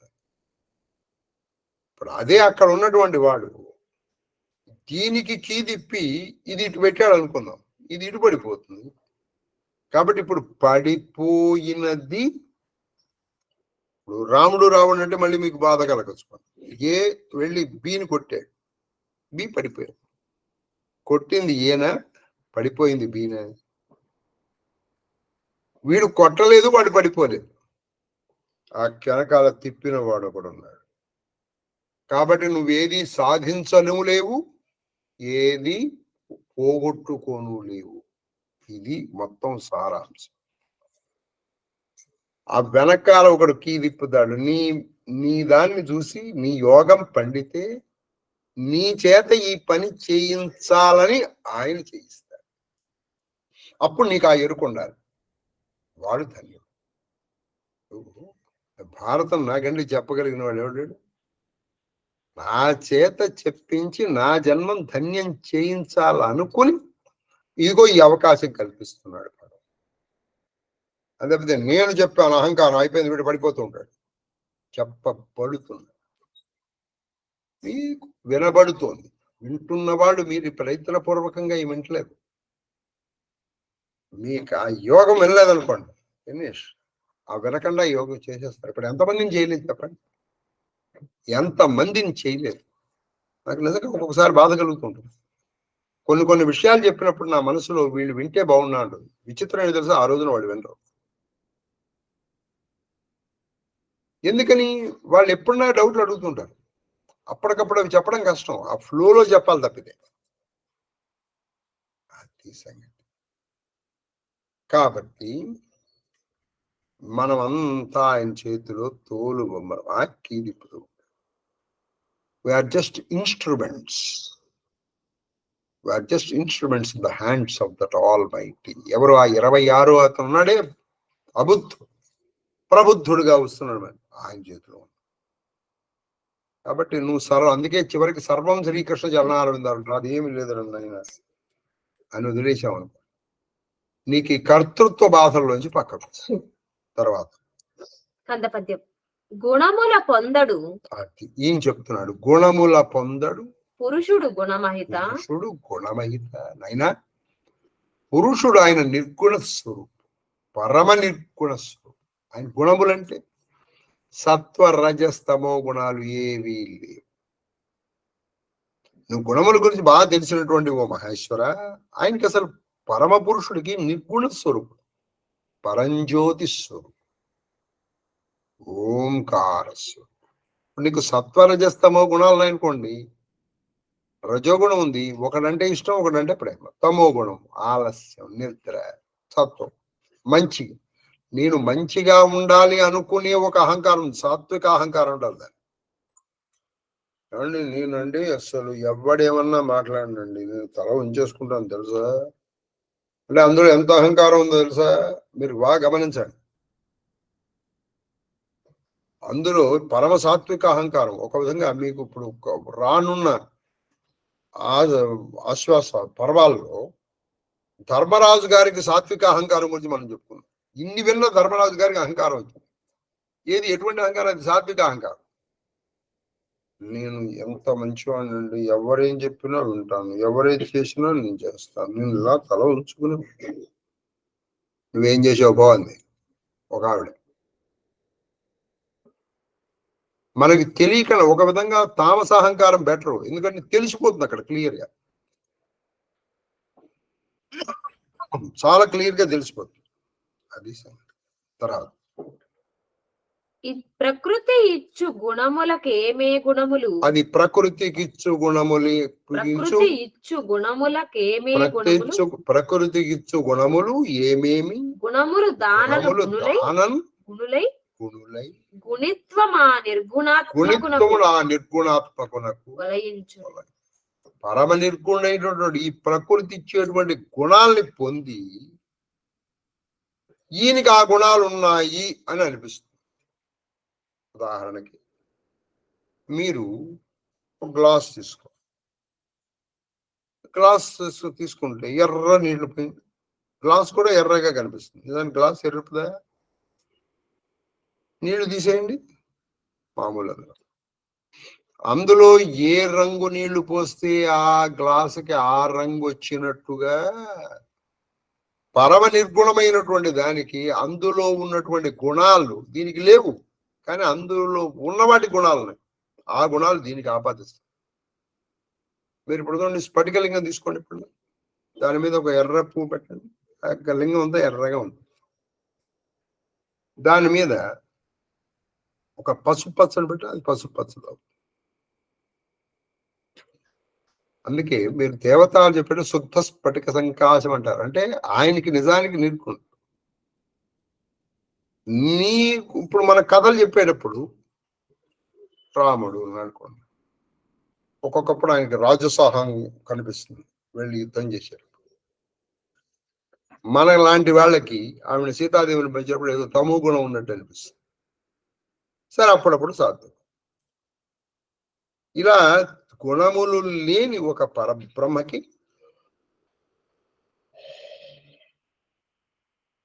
గుణములు కలిగినటువంటి ప్రకృతితో సాంగత్యం ఏర్పడటం వల్ల ఆయనకి గుణములున్నట్టుగా కనిపిస్తుంది. నిజానికి గుణాలు ఉన్నాయి. అప్పుడు కూడా మన గోడా కాంతి ఎగ్జాంపుల్ తీసుకుంటే, గోడకి నువ్వు కాంతి వేయి, ఎర్ర కాంతి వేసి గోడ ఎర్రగా ఉంది. కాంతికి ఎరుపు ఉందా? ఈ కాంతి దాని మీద పెట్టేటప్పటికి కాంతి కూడా ఎర్రగా ఉంది. అది నలుపు, తెలుపు. కాంతికి ఏ తెలుపు లేదు. ఈ వికారములు, ఈ గుణములు దేనివి? గోడ. అంటే చైతన్యము లేని దీనికి ఉన్నాయి, దానికి ఏమీ లేవు. కానీ అది దీనితో కలిసి ఉండి, దీనితో మమేకమైపోయి, దీనికి ఉన్న గుణాలు దానికి ఉన్నాయి అనే భ్రమలో దాన్ని మీకు చెప్పాను కదా, శంకరాచార్య వారు చిజ్జడ గ్రంథి, పరమ చైతన్యము, పరమ జడం, ఈ రెండింటినీ కలిపి మూడేసాము. తేటగీతి వీని నెల్ల నసత్కోటిగా నెరింగి, అది వీని నెల్ల నసత్కోటిగా. అవన్నీ కూడా అసత్ అంటే మాయా, అజ్ఞానము, ఇవన్నీ అవిద్య, ఇవన్నీ క్షరము. అజ్ఞానముగా తెలుసుకొని ఇది ఈ ప్రకృతిలో ఉన్నవన్నీ, ఈ శబ్దస్పర్శ రూపరసగంధములు కానీ నీకులో ఉన్నటువంటివన్నీ కూడా అసత్తుగా తెలుసుకొని ప్రకృతిని ఉపేక్షించి అంటే ప్రకృతిని కొంచెం పక్కగా పెట్టి తనకు తానగాని ఒండెద్దియను లేమి కాంచినప్పుడు తనకు తానగాని ఒండెద్దియను లేని కాంచినప్పుడు పురుషుడు అపగత ధూమాగ్ని పోలి, అంటే పొగలేనటువంటి నిప్పులాగా వెలిగిపోతాట. ఇవన్నీ అసత్తురా, ఇవన్నీ మిగిలేవి కావు. ఇదే సదసద్రూపధారిణి అంటే దీన్నే ఆత్మానాత్మ వివేకము అంటారు. అనాత్మ ఆత్మ, ఆత్మ అంటే శాశ్వతం, అనాత్మ అంటే అశాశ్వతం. ఈ అశాశ్వతములన్నీ తీసుకుంటూ వెళ్ళిపో, ఇది కాదు, ఇది కాదు, ఇది కాదు, ఇది కాదు అనుకుంటూ తీసుకుంటూ వెళ్ళిపో. ఇలా నువ్వు తీసేయగా ఏది మిగులుతుందో అది శాశ్వతం. అలా ఈ అశాశ్వతములైనటువంటి వాటిని దాటి పక్కకు వచ్చినటువంటి వాడు ఎలా వెలిగిపోతాడంటే నిర్ధూమ, అంటే పొగలేనటువంటి. ఇప్పుడు పొగతో ఉన్నటువంటి వంట అంత ప్రజ్వలంగా ఉండదు. పొగలేనప్పుడు అది ప్రజ్వలము, కాంతి ఇస్తుంది, వెలుగును ఇస్తుంది, వేడి ఇస్తుంది. పొగతో ఉందనుకోండి అది మాయ, దాన్ని కనబడనివ్వదు మనకు. తర్వాత అట్లుగాక అహంకారం ఆవహిల్లి, చూడండి, ఇలా కాకుండా అహంకారం ఆవహిల్లి ప్రకృతి తానని, ఇవి కాకుండా ఈ ప్రకృతిని నేననుకుని, అంటే ఈ శబ్దస్పర్శ రూపగంధములు, ఈ వాక్పాణి పాదపాయుస్తములు, ఇవన్నీ నేను, ఇది నా చెప్పు, ఇది నా ఇల్లు, ఇది నాది, ఇది నాది, ఇది నాది అని ఇది ఎప్పుడైతే దీనితో నువ్వు మమేకం సాంగత్యం పెట్టుకున్నావో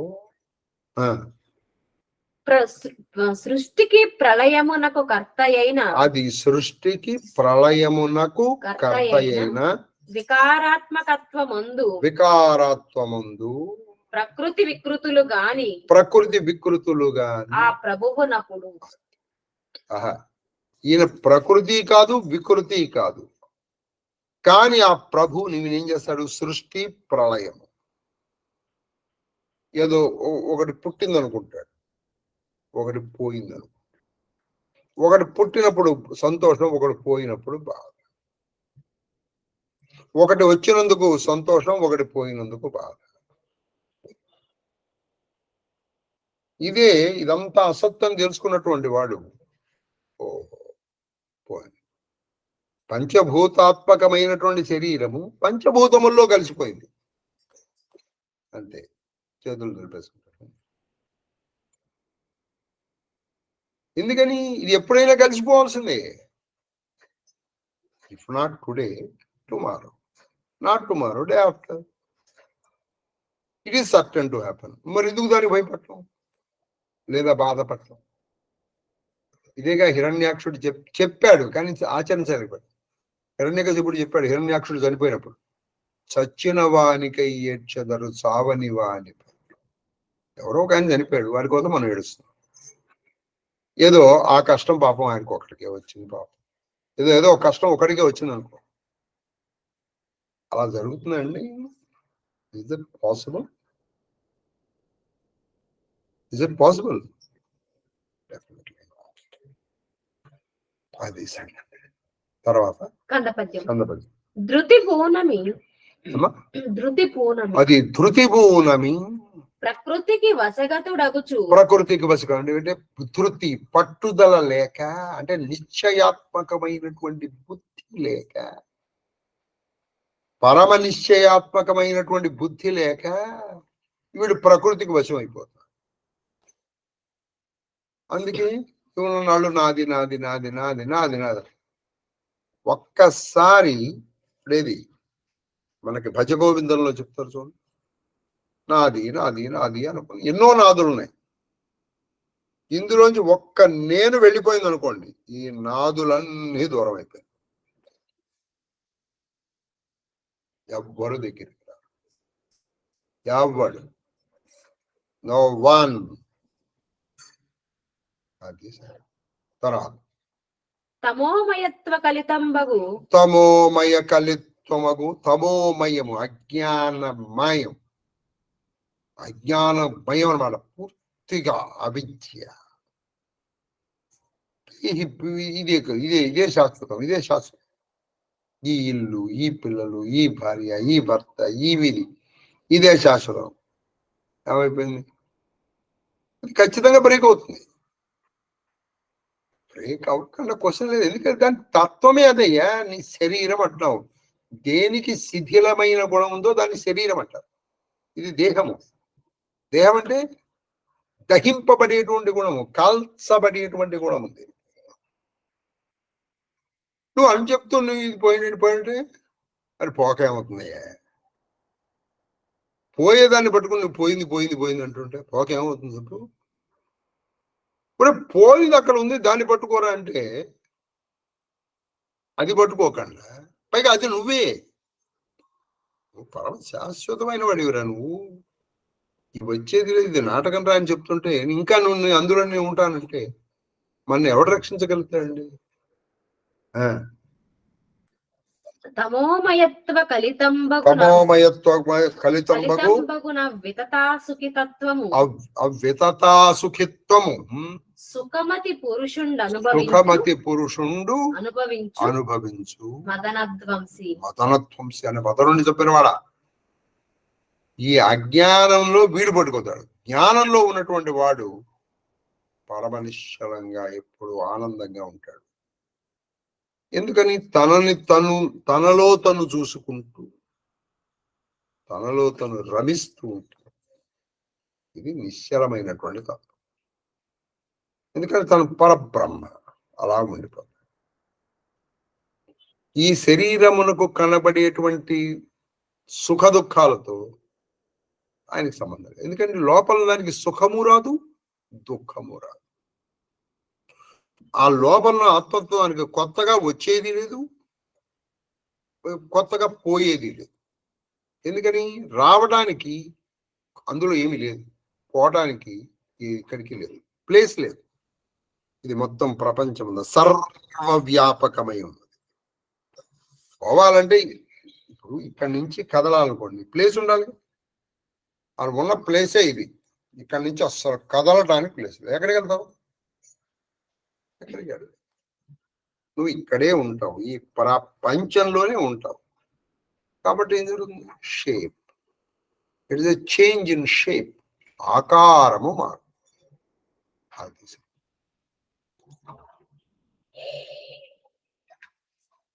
చెప్పము కందపద్యం.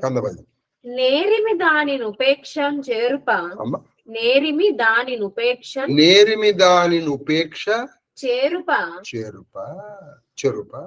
షడ్వింశ భావ సిద్ధి షడ్వింశ భావ నేర్పుతో, ఓర్పుతో, తెలివితేటలతో ఈ ప్రకృతి భావాన్ని చెడగొట్టి ఈ 25 పురుషుడు 26 షడ్వింశ భావాన్ని చేరుకుంటే గౌరీ రమణ పంచవింశుడు సారామల నిపుణమతి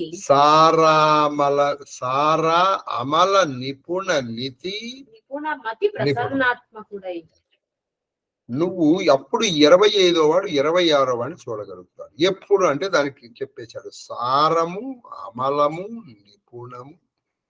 నిపుణమతి ప్రసన్నాత్మకుడై. ఇన్ని ఉండాలి లక్షణాలు.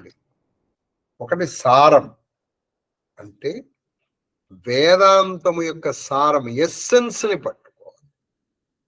2 అమలం, నీ మనస్సు ఎప్పుడు నిర్మలంగా ఉండాలి. ఇప్పుడు అది పంకముతో బురదతో కలిసి ఉందనుకోండి, దాంట్లో నీ ప్రతిబింబం ఫలించదు. నువ్వు ప్రతిబింబం తెలుసుగా తెలియదు. కాబట్టి సారము. తర్వాత 2వది అమలమతి. అమలం అంటే ఏమి? నిర్మలమైన. నిపుణత్వం అంటే నైపుణ్యం కలిగి ఉండాలి. తర్వాత ప్రసన్నము అంటే శాంతముగా ఉండాలి.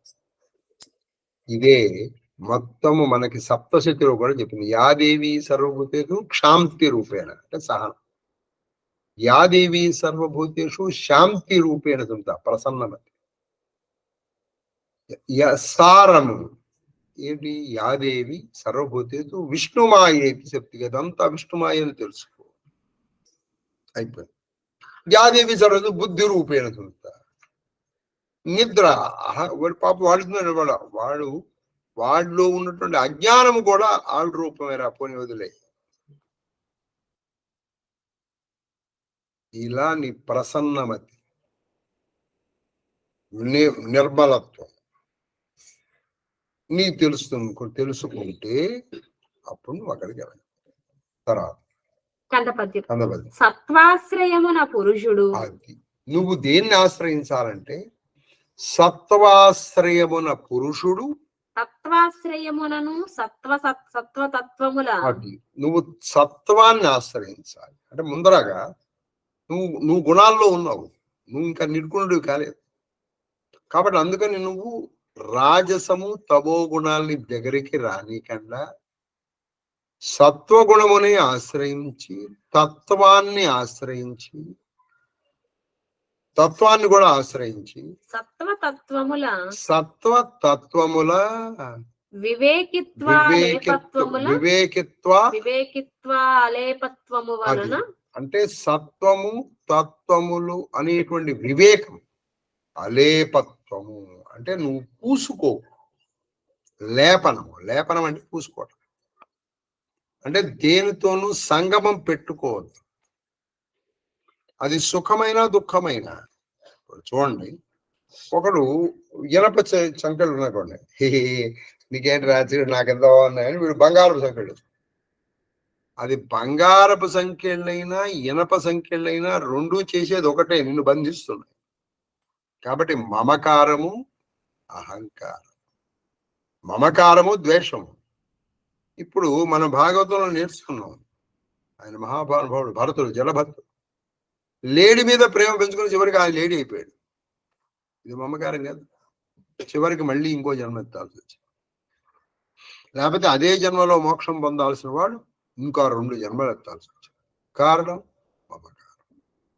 ఈ అహంకారంతో చెప్పేది ఏముందండి? భాగవతంలో అనేక. కాబట్టి నువ్వు సత్వాశ్రయము తత్వాశ్రయముతో వచ్చినటువంటి వివేకం అనేటువంటి లేపనం నువ్వు ఎంతవరకు ఉండాలో ఆ సంగమం అంతవరకు అట్టే పెట్టుకుని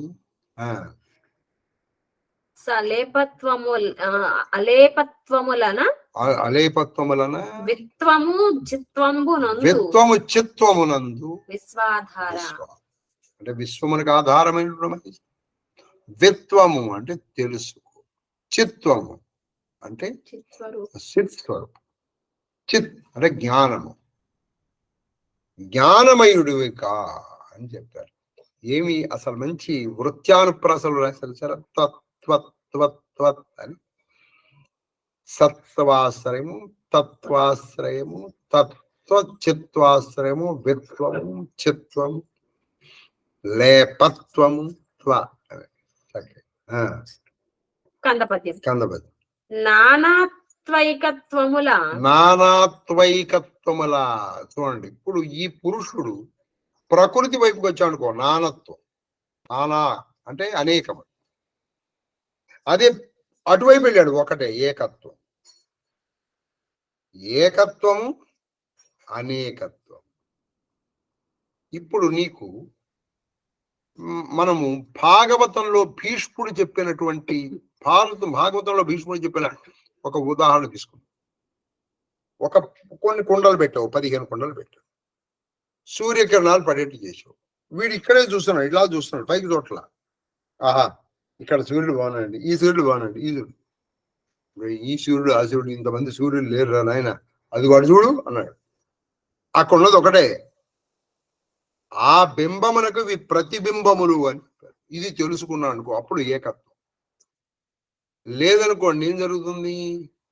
వాడు ఎంత బాగా వినగలడండి అంటాడు. అంటే వినటం వాడా? వాడు ఏం చూస్తాడండి, వాడు చూసేది వాడే. అప్పుడు నువ్వు ఇటువైపు వచ్చావు అనుకో, నీకు అనేకత్వం, అంతే కదా. శబ్దము, స్పర్శము, రూప, రస, గంధ, వీటితో కూడినటువంటి మనుషులు అనేకత్వం. ఈ అనేకత్వం నువ్వు వెళ్ళావనుకోండి, దానికి అదేం జరుగుతుందంటే ఇన్ఫినిట్ అనేకత్వము. నువ్వు ఇన్నేం చెప్పలేవు. అది ఇప్పుడు మీకు అందరికీ తెలిసినటువంటి ఒక ఉదాహరణ చెప్పాలంటే, ఒక అద్దం ఉంది, ఆ అద్దం ఎదురుకుండా ఇంకో అద్దం పెట్టావు, ఎన్ని ప్రతిబింబాలు వస్తాయి? అనేకత్వము అని మేము సైన్స్ లో, నేను చిన్నప్పుడు చదువుకున్నాను. I don't know whether I'm right or wrong. Science లో I was a poor student in science. నాకు సైన్స్ వచ్చేది కాదు, ఆ మాటకు వస్తే ఏది వచ్చేది కాదు అనుకోండి, అది వేరే విషయం. I was poor in all subjects. ఇప్పుడు మా చదువులు ఉన్నారనుకో, ఈవిడికి 497 మార్కులు వచ్చాయి 10th. ఆవిడకేమో 497 ఈవిడికేమో 500. సరే, ఇందులో వచ్చాయి. మరి నాకు ఈ చెప్పే నాకు 285. ఏ ఇంగ్లీష్ చెప్పుకొని 32 సంవత్సరాలు బతికాను, ఆ ఇంగ్లీష్ లో నాకు 36. మరి వాళ్ళకి 70లో 80లో వచ్చాయి. ఏ తెలుగు పాఠాలు చెప్పుకొని ఇప్పుడు మీ అందరి చేత సరే ఏదో మంచో చెడో ఏదో అనిపించుకుంటున్నాను, అందులో నాకు వచ్చింది 37 10thలో. మరి మీకు ఎలా వచ్చేది? కాబట్టి ఏకత్వము, అనేకత్వం ఉన్నాయి. ఏకత్వమై నానాత్వైకేత్వముల నానాత్వైకత్వముల అజ్ఞాన జ్ఞానజముల. అది అజ్ఞానము, జ్ఞానజము. నానా ఉందనుకోండి, అది అజ్ఞానం. ఏకత్వం ఉంటే జ్ఞానం. కాబట్టి ఈ పురుషుడు ప్రకృతి వైపు చూశాడా, అనేకం అనేకం అనేకం అనేకం, అది అజ్ఞానం. ఈ జీవుడు అటువైపు చూశాడా, ఏకత్వం, జ్ఞానం. జ్ఞానముల అనపజయ. అనపజయ, బ్యూటిఫుల్ మాట ఇది. అనపజయ, అపజయము, అపజయము లేనివాడా అంటే ఎప్పుడు జయము నీ స్వభావం. అనపజయ అంటే అసలు అపజయం అంటే తెలియదయ్యా. కండ్రు బుధుల్ వానిని అవిద్యయు విద్యయు కానివి విను పంచవింశకావస్థలు. 25 అవస్థలు ఏంటంటే, ఈ మొదటిది అనేకత్వం చూసావా, అది అజ్ఞానము, అది అవిద్య.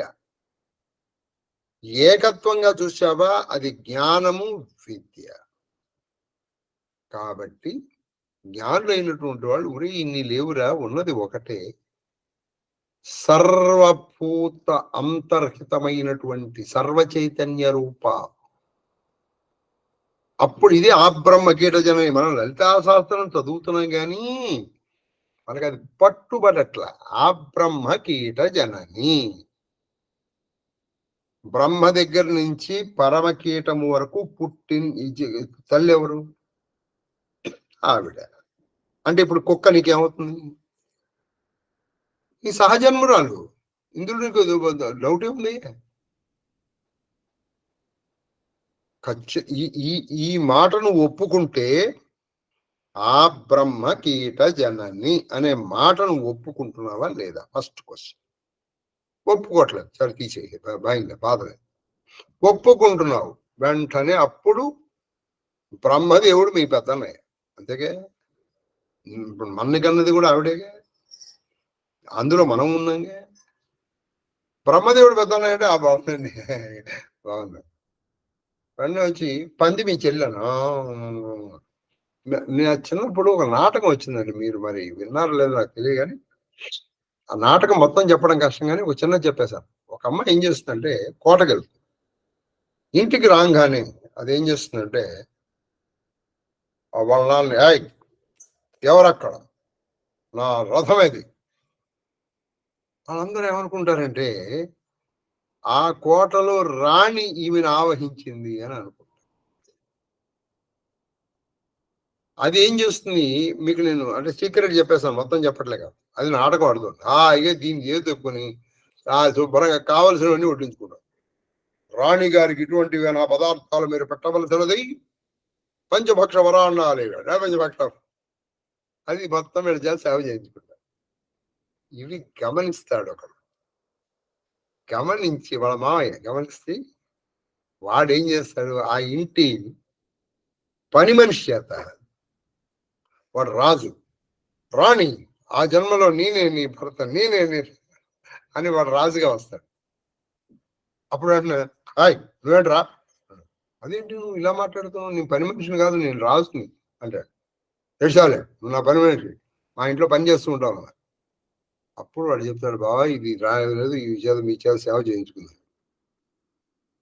ఇప్పుడు ఇక్కడ చూడండి, తన కూతురు రాణిగా ఉందంటే వాడు ఒప్పుకుంటాడు, కానీ తన ఇంటి పని మనిషి రాజు కంటే వాడు ఒప్పుకోలే. అది నేను చెప్పదలుచుకుంది. ఇప్పుడు నీకు బ్రహ్మదేవుడు ఆ బ్రహ్మకేడు అన్నప్పుడు బ్రహ్మదేవుడు మీ అన్నయ్య అంటారు, అలాగే అండి బాగుందండి, పంది చుచ్చి అలా కాదు నేను ఒప్పుకో అంటే నీలో ఇంకా అహంకారము పోలేదు, ఇంకా నీలో ఇది మంచిది ఇది చెడ్డది దీన్ని నువ్వు దీన్ని సెగ్రిగేషన్ చేసావు. అది ఈ పద్యం అయిపోయిందమ్మా, ఇందాక పద్యం పంచవింశ, కాబట్టి ఇవే 25 తత్వాలు. ఇప్పుడు కంద పద్యం. విద్యామయ షడ్వింశుడు, చూడండి, విద్యామయ షడ్వింశుడు అంటే పరమజ్ఞానమై కలిగినటువంటి ఆ షడ్వింశుడు 26వ తత్వం అయినటువంటి ఆ బుద్ధుడు. విద్యా విద్యా విభేద విరహితుడు, విద్యా విద్యా వివేక విరహితుడు. ఆయనకి విద్య అజ్ఞానము లేదు, జ్ఞానము లేదు, వివేక విరహితుడు లేదు. ఆయన దీనన్ని దాటిన స్థితిలో ఉన్నాడు. ఆయన అజరుడు, ముసలితనము లేనివాడు, ఆద్యుడు, అందరికంటే మొదటివాడు, అనంతుడు, అంతము లేనివాడు. ఇవన్నీ మనం నిన్న చెప్పుకున్నాం కాబట్టి నేను చెప్పుకోలేదు. అచ్యుతుడు, ఉన్న స్థితి నుంచి జారనివాడు. అద్యతనుడు అంటే ఏది ఆది లేనటువంటి వాడు. అనాది కేవలాత్మకుడు, ఆది లేనివాడు, అద్యతనుడు, కేవలుడు. కేవలం అంటే ఒకటే, అది ఇంకోటి లేదు. ఇక అటువంటి వాడయ్యా ఎవరు ఆ షడ్వింశకుడు. అదెవరు? 25 అని 25 ఎందుకు చెప్తున్నాం అంటే ఇంతవరకు 25 24తో బంధం ఉంది కాదు. ఈ బంధం విడిపోయిందా 25 26తో కలిసిపోయినప్పుడు అది ఒకటిగా అని తెలిసిపోతుంది. కాబట్టి ఉన్నవి 25.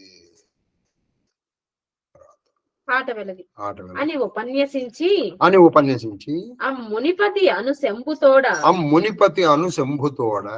మరియు సాంఖ్య యోగ శిష్ట మానసులకు అరిష్ట పరిజ్ఞాన వైభవాతిశయము ఆయన అని ఇలా చెప్పి ఆ మునుల్లో శ్రేష్ఠుడైనటువంటి సనత్కుమార్ ఆ శంభుదేవుడితో ఆ మహాదేవుడితో ఇలా అంటారు. ఆయన అది సాంఖ్య యోగులు కావచ్చు, యోగులు కావచ్చు, సాంఖ్యులు కావచ్చు, యోగులు, వీళ్ళకి అరిష్టములు అంటే కీడు, ఇవి తెలుసుకొని ఉండాలి వీళ్ళు. ఎందుకంటే వీళ్ళు అరిష్టముల్ని పోగొట్టుకోవాల్సి ఉంటుంది. పరిష్టముల్ని పోగొట్టుకుంటే కానీ ఆ వరిష్టము అంటే శ్రేష్టమైంది దొరకదు. తర్వాత వచనం ఎట్లనినా దృష్టారిష్ట వికృతులై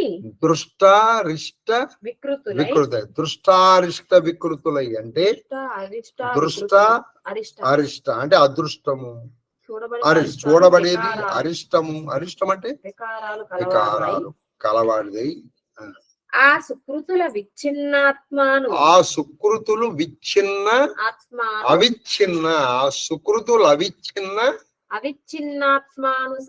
అది అవిచ్ఛిన్నాత్మానుసంధానులై అది వాళ్ళు ఈ ఆత్మానుసంధానం ఎలా ఉండాలంటే అవిచ్ఛిన్నంగా ఉండాలి. ఇది నైరంతరం అంటే అసలు యోగం అంటేనే చిత్తవృత్తి నిరోధక యోగ.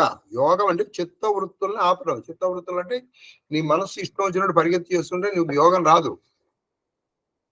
కాబట్టి ఇక్కడ ఏం చెప్తున్నారు వాళ్ళు? అవిచ్ఛిన్నంగా ఉండాలి నీ నైరంతరం అంటారు దీన్ని పతంజలి యోగ శాస్త్రం. నైరంతరం అంటే నిరంతరం. నేను ఒక అరగంట పూజ చేస్తానండి, తర్వాత ఎందుకు అది అది అది కేవలము పూజ, ఉపాసన కాదు. ఉపాసన అంటే అది నిరంతరం. నిరంతరం అంటే 24/7 అది. సరే, అది ఈ రోజుల్లో ఎలా అవుతుంది? ఖచ్చితంగా అవుతుంది. నువ్వు కాదని కొట్టేస్తే నేనేం చేయలేను, కానీ ప్రాక్టీస్ చేస్తే మాత్రం అవుతుంది. ఎందుకని నువ్వు నీ పనులే చేసుకుంటూ అదే అందులో యోగం చూసుకో, అందులో యోగం చూసుకో. అది సంగతి. ఈ ప్రక్రియ అనేక పర్యాయాలు చెప్పడం జరిగింది, రిపిటేషన్ అవసరం లేదని నేను అనుకుంటున్నాను. ఇప్పుడు నీది అవిచ్ఛిన్నంగా ఉండాలి ఆత్మానుసంధానం. ఇప్పుడు నేర్చుకున్న అందరూ మన వాళ్ళే, అందరూ ఆ భగవంతుడి నుంచి వచ్చారా? కొంచెంసేపు ఏమైంది ఏమిటోనండి. మీరు మీరు మొదట్లో చెప్పినంత బాగా చెప్పలేదండి అన్నారు అనుకోండి. ఒకడు నన్ను ఇంత మాట అంటావు, అయిపోయింది. ఈ ఆత్మానుసంధానం మహాదేవ్ మహాదేవ్ మహాదేవ్ అయిపోయింది. కాబట్టి ఇది నిరంతరము 24/7 ఉండాలి. 24/7 ఎప్పుడు ఏదో పావు గంట. అందుకని మనకు అనేక వికారాలు ఉంటాయి. మనం ఒకప్పుడు ప్రసన్నంగాను, మీకు అన్ని చెప్తాను, మనకు కొందరు ముఖాలు ఉంటాయి, ఒకప్పుడు చాలా ప్రసన్నంగా. అదేదో సినిమాలో బ్రహ్మానంద మొహం చూపిస్తారు. అరే ఈ సినిమాలో ఇన్ని వేరియేషన్స్ ఉంటాయంటే భయంకరమైనటువంటి దయ, విపరీతమైన కోపం, అహంకారం అనగానే వాడి ముఖాల్లో చూపిస్తుంటాడు. వాడి ముఖాల్లో అవన్నీ చూపిస్తూ ఉంటాడు. ఏదో అతని చేత ఒక రియల్ డ్రామా ఏదో వేసి అలా మన ముఖాల్లో కనిపించకూడదు. ఎప్పుడు అవిచ్ఛిన్నంగా ఉందనుకోండి, మొహం ఒకేలాగా ఉంది. గురుగారు మీరు చాలా బాగా చెప్పారు, సంతోషం. గురుగారు బాగా చెప్పారు, సంతోషం. ముఖ కవళికలు మారకు అప్పుడు అది ఆత్మానుసంధానం. అవిచ్ఛిన్నము అంటే నిరంతరముగా ఉండాలి అనేది ఒక కండిషన్. తదీయ దురవస్థన్ తరీయ దురవస్థన్ త్రోవంజాలుదురు అరిష్టంపులు అవతరింపు. అప్పుడు వాళ్ళు ఏం చేస్తారంటే దాన్ని నిరంతరంగా అవిచ్ఛిన్నంగా ఆత్మానుసంధానం చేసుకున్న వాళ్ళు అరిష్టాల్ని పోగొట్టుకోగలుగుతారు. అది ఎలాగంటావా చెప్తాను విన్నారు సనత్. అది అను పలుకు పలికి వాని నెల్లని వివరించదను. అగో అరిష్టాలు అవన్నీ వివరిస్తానని చెప్పారు. ఎవరు? సనత్ కుమార్.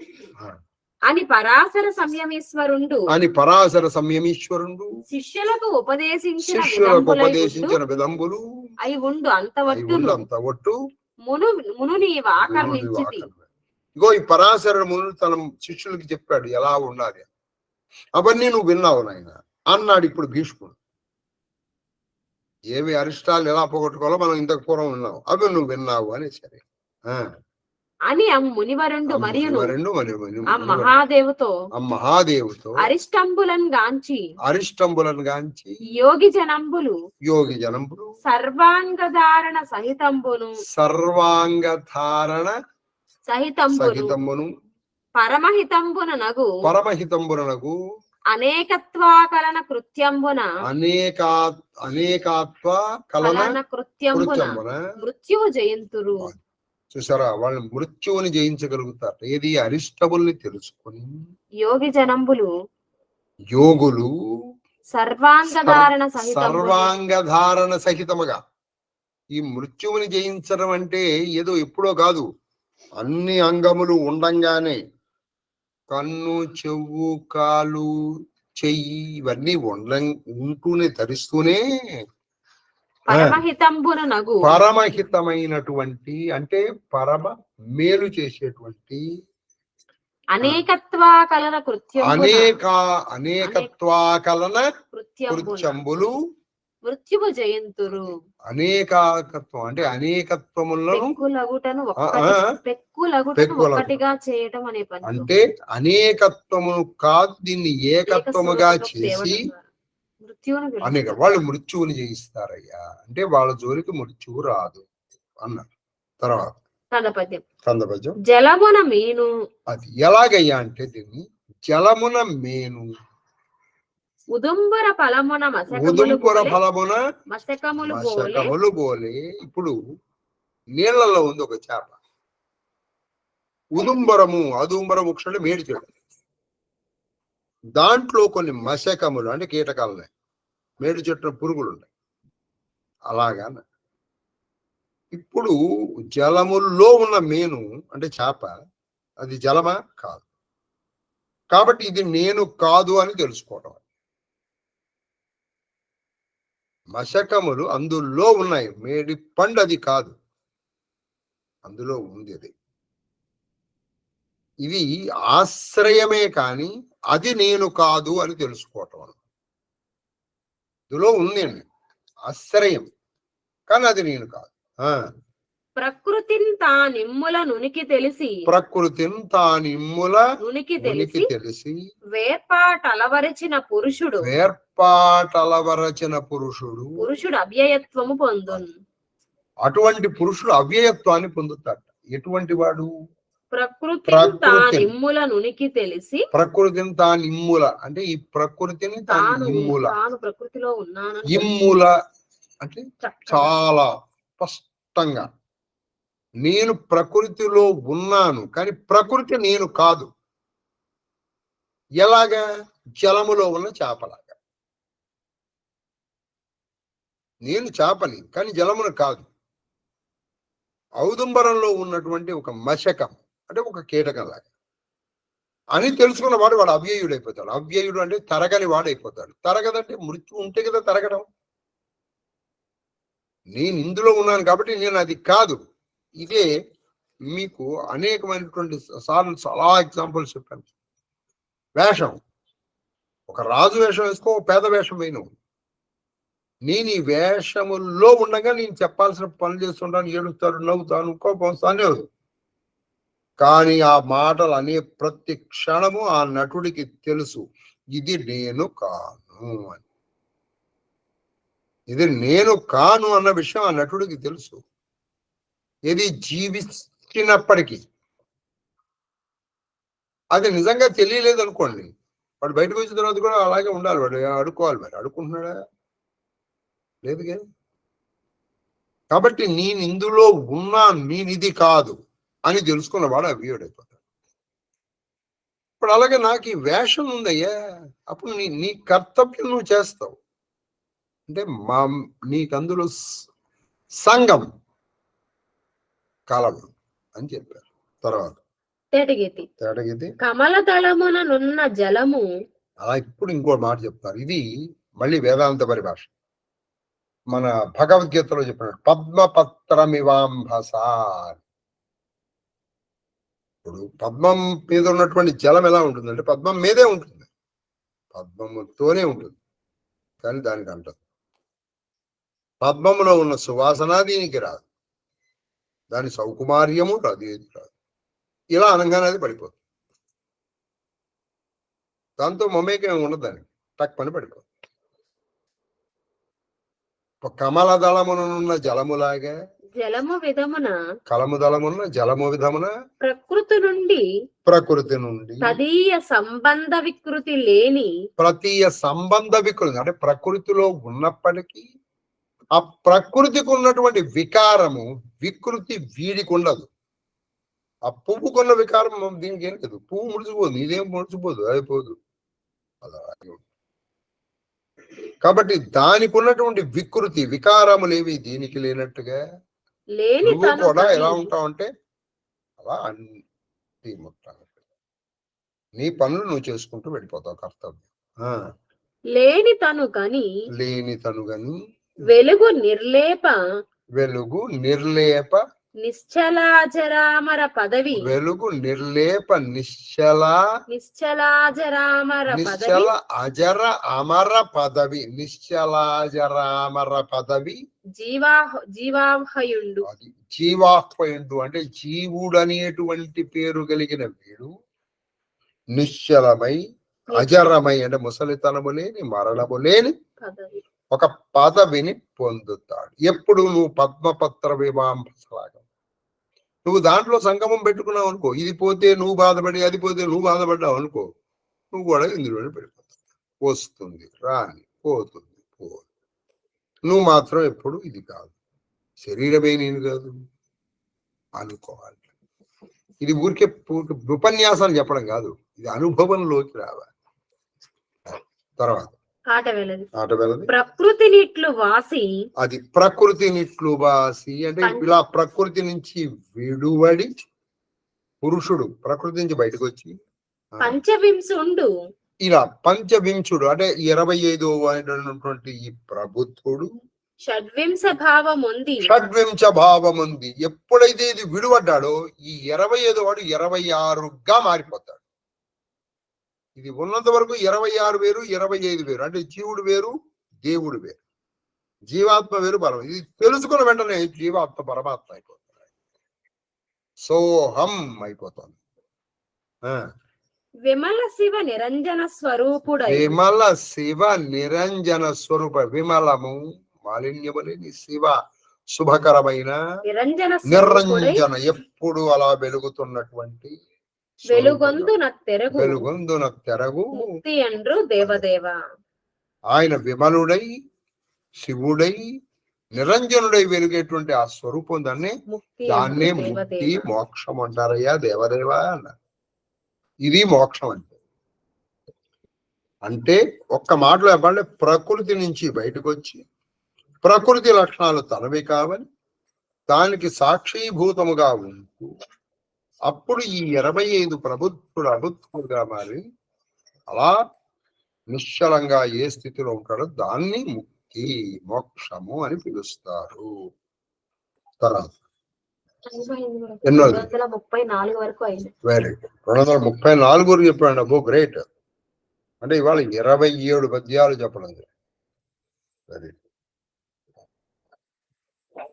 బహుశా రేపు ఈ సాంఖ్యాయోగం అయిపోవచ్చేమో అని అనుకో, బహుశా, లేదా ఖచ్చితంగా ఎల్లుండి అయిపోతుంది.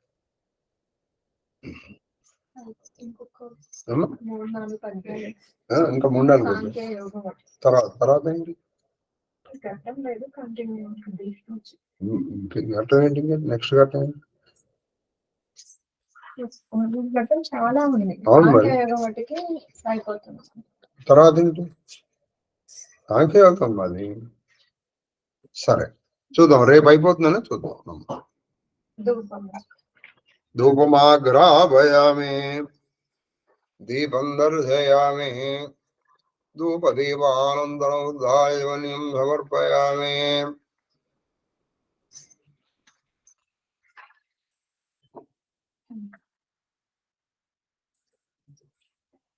ఓం నైవేద్యం ఓం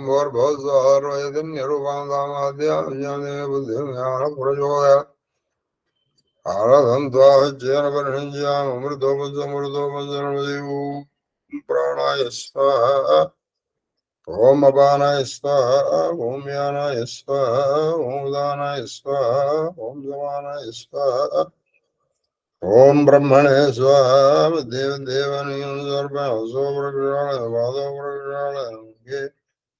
ఆచమన్యం సమర్పయామి తాంబూలం సమర్పయామి తాంబూలచరణానంతరం ఆచమన్యం సమర్పయామి. మంగళమహానీరాజన దీపం శ్రీకృష్ణ యదుభూషణ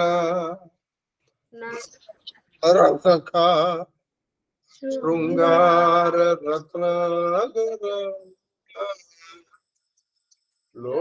లోకద్రోహి నరేంద్ర వంశధరణ లోకేశ్వర దేవదానీక బ్రాహ్మణ గోగణ విహరణ నిర్వాణ సంధాయక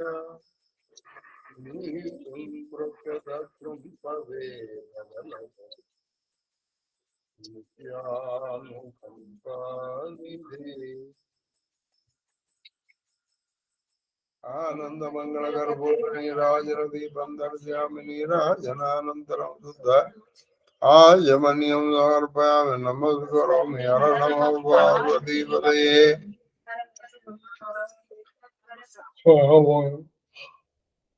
వజ్రం పాపమహీ హృదాం భవగదో విద్యా జ్ఞాన నిజా విశాలతమసా దిగ్మాం సుబింబో క్రూరక్లేశమహీరుహమురుదరజ్వాలా జటాల శిఖీ ద్వారం నిర్వృత్తే సద్మనో విజయతే కృష్ణేతి వర్ణద్వయం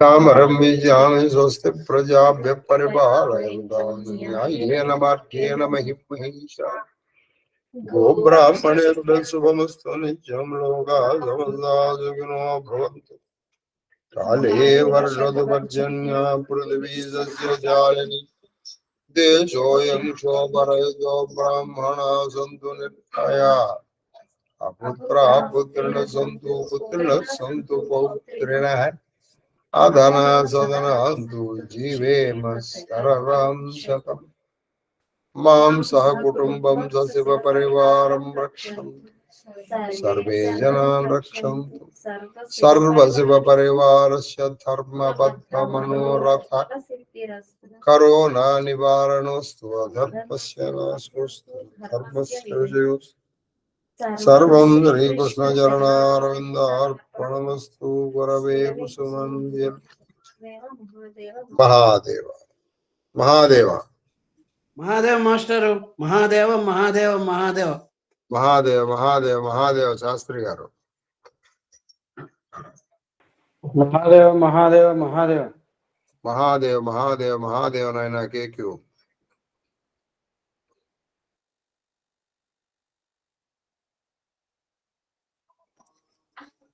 మహాదేవ మహాదేవ మహాదేవ గురువు గారు మహాదేవ మహాదేవ మహాదేవ తల్లి శ్రీలంక మహాదేవ గురువు గారు మహాదేవ గురుగారు మీ పాద పద్మములకు నా శిరస్సు వంచి ఎత్తుకోటి నమస్కారాలు. అమ్మగారి పాద పద్మములకు నా శిరస్సు వంచి ఎత్తుకోటి నమస్కారాలు. మహాదేవ మహాదేవ మహాదేవ మహాదేవ మహాదేవ కన్నప్ప మహాదేవ గురుగారు. తమ్ముడు గారు ఉదయ సరస్సు నమస్కారం. మా అక్కయ్య గారు మహాదేవ మహాదేవ మహాదేవ మహాదేవ మహాదేవ మహాదేవ మహాదేవ మహాదేవ మహాదేవ మహాదేవ మహాదేవ మహాదేవ మహాదేవ నాయన మౌద్గల్య మహాదేవ. కానీ వ్యాసుడు అంటే ఈ మొత్తం ఇది అందించడానికి సంకల్పం చేసిన వ్యాసుల వారి గురించి ఒకసారి ఆలోచన వచ్చింది ఎందుకనో. అంటే ఆయన వ్యూహములో చివరికి ఎవరిని మిగల్చకుండా కేవలము ఒక 5గురిని మిగిల్చి శ్రీకృష్ణుడిని వాళ్ళతో జత చేసి వాళ్ళని భీష్ముడి దగ్గరికి తీసుకొచ్చి అంటే ఒక మహాసంకుల సంగ్రామము, దానికి ముందు ప్రిపరేషన్, దాని తర్వాత ఇది మానవ జాతికి ఆయన చేసిన ఈ మేలు చాలా గొప్పది అనిపిస్తోంది గురువు గారు. మహాదేవ ఇప్పుడు పరమరహస్యం చెప్తాను. పంచ పాండవులు అనేటువంటి 5 ఇంద్రియములు భీష్ముడు అనేటువంటి ఒక జీవాత్మతో శ్రీకృష్ణుడు అనేటువంటి పరమాత్మతో కలపడం. ఈ 5 ఇంద్రియములు భీష్ముడు అంటే గురువు ఎప్పుడైతే ఈయనతో కలిశాడో భీష్ముడు శ్రీకృష్ణుడు అయిపోతాడు. ఇప్పుడు అంటే 25, 26తో కలిసిపోతాడు. ఈ కలవాలని మీరు కూడా చెప్పడం అన్నమాట. అంటే మీ పంచేంద్రియములు కూడా చేయండి అయినా అని చెప్పడం అక్కడ. దీని అసలు సంకేతం ఏంటంటే ఈ పంచేంద్రియములు ఇప్పుడు నేను ఎలాగో ఆయన కలిసిపోతాడు. ఎందుకని ఆయన ఇప్పుడు ఒక మాటలో చెప్పంటే రియలైజ్డ్ సోల్. ఎందుకని ఆయన భగవద్ అనుగ్రహం పరిపూర్ణముగా ఆయన మీద ఉంది. ఇప్పుడు ఆయన గురువుగా వీళ్ళకి చెప్తున్నాడు. అందుకని దీని తర్వాత వీళ్ళు హాయిగా మహాప్రస్థానానికి వెళ్ళగలిగారు. వాళ్ళకి చెబుతూనే జ్ఞానం వచ్చేసింది. వాళ్ళకి చెబుతూనే జ్ఞానం వచ్చింది అనమాట. అది సంగతి. మహాదేవ మహాదేవ మహాదేవ గురుగారు. మహాదేవ మహాదేవ మహాదేవ మహాదేవ మహాదేవ మహాదేవ తల్లి హిమక్క. మహాదేవ గురుగారు.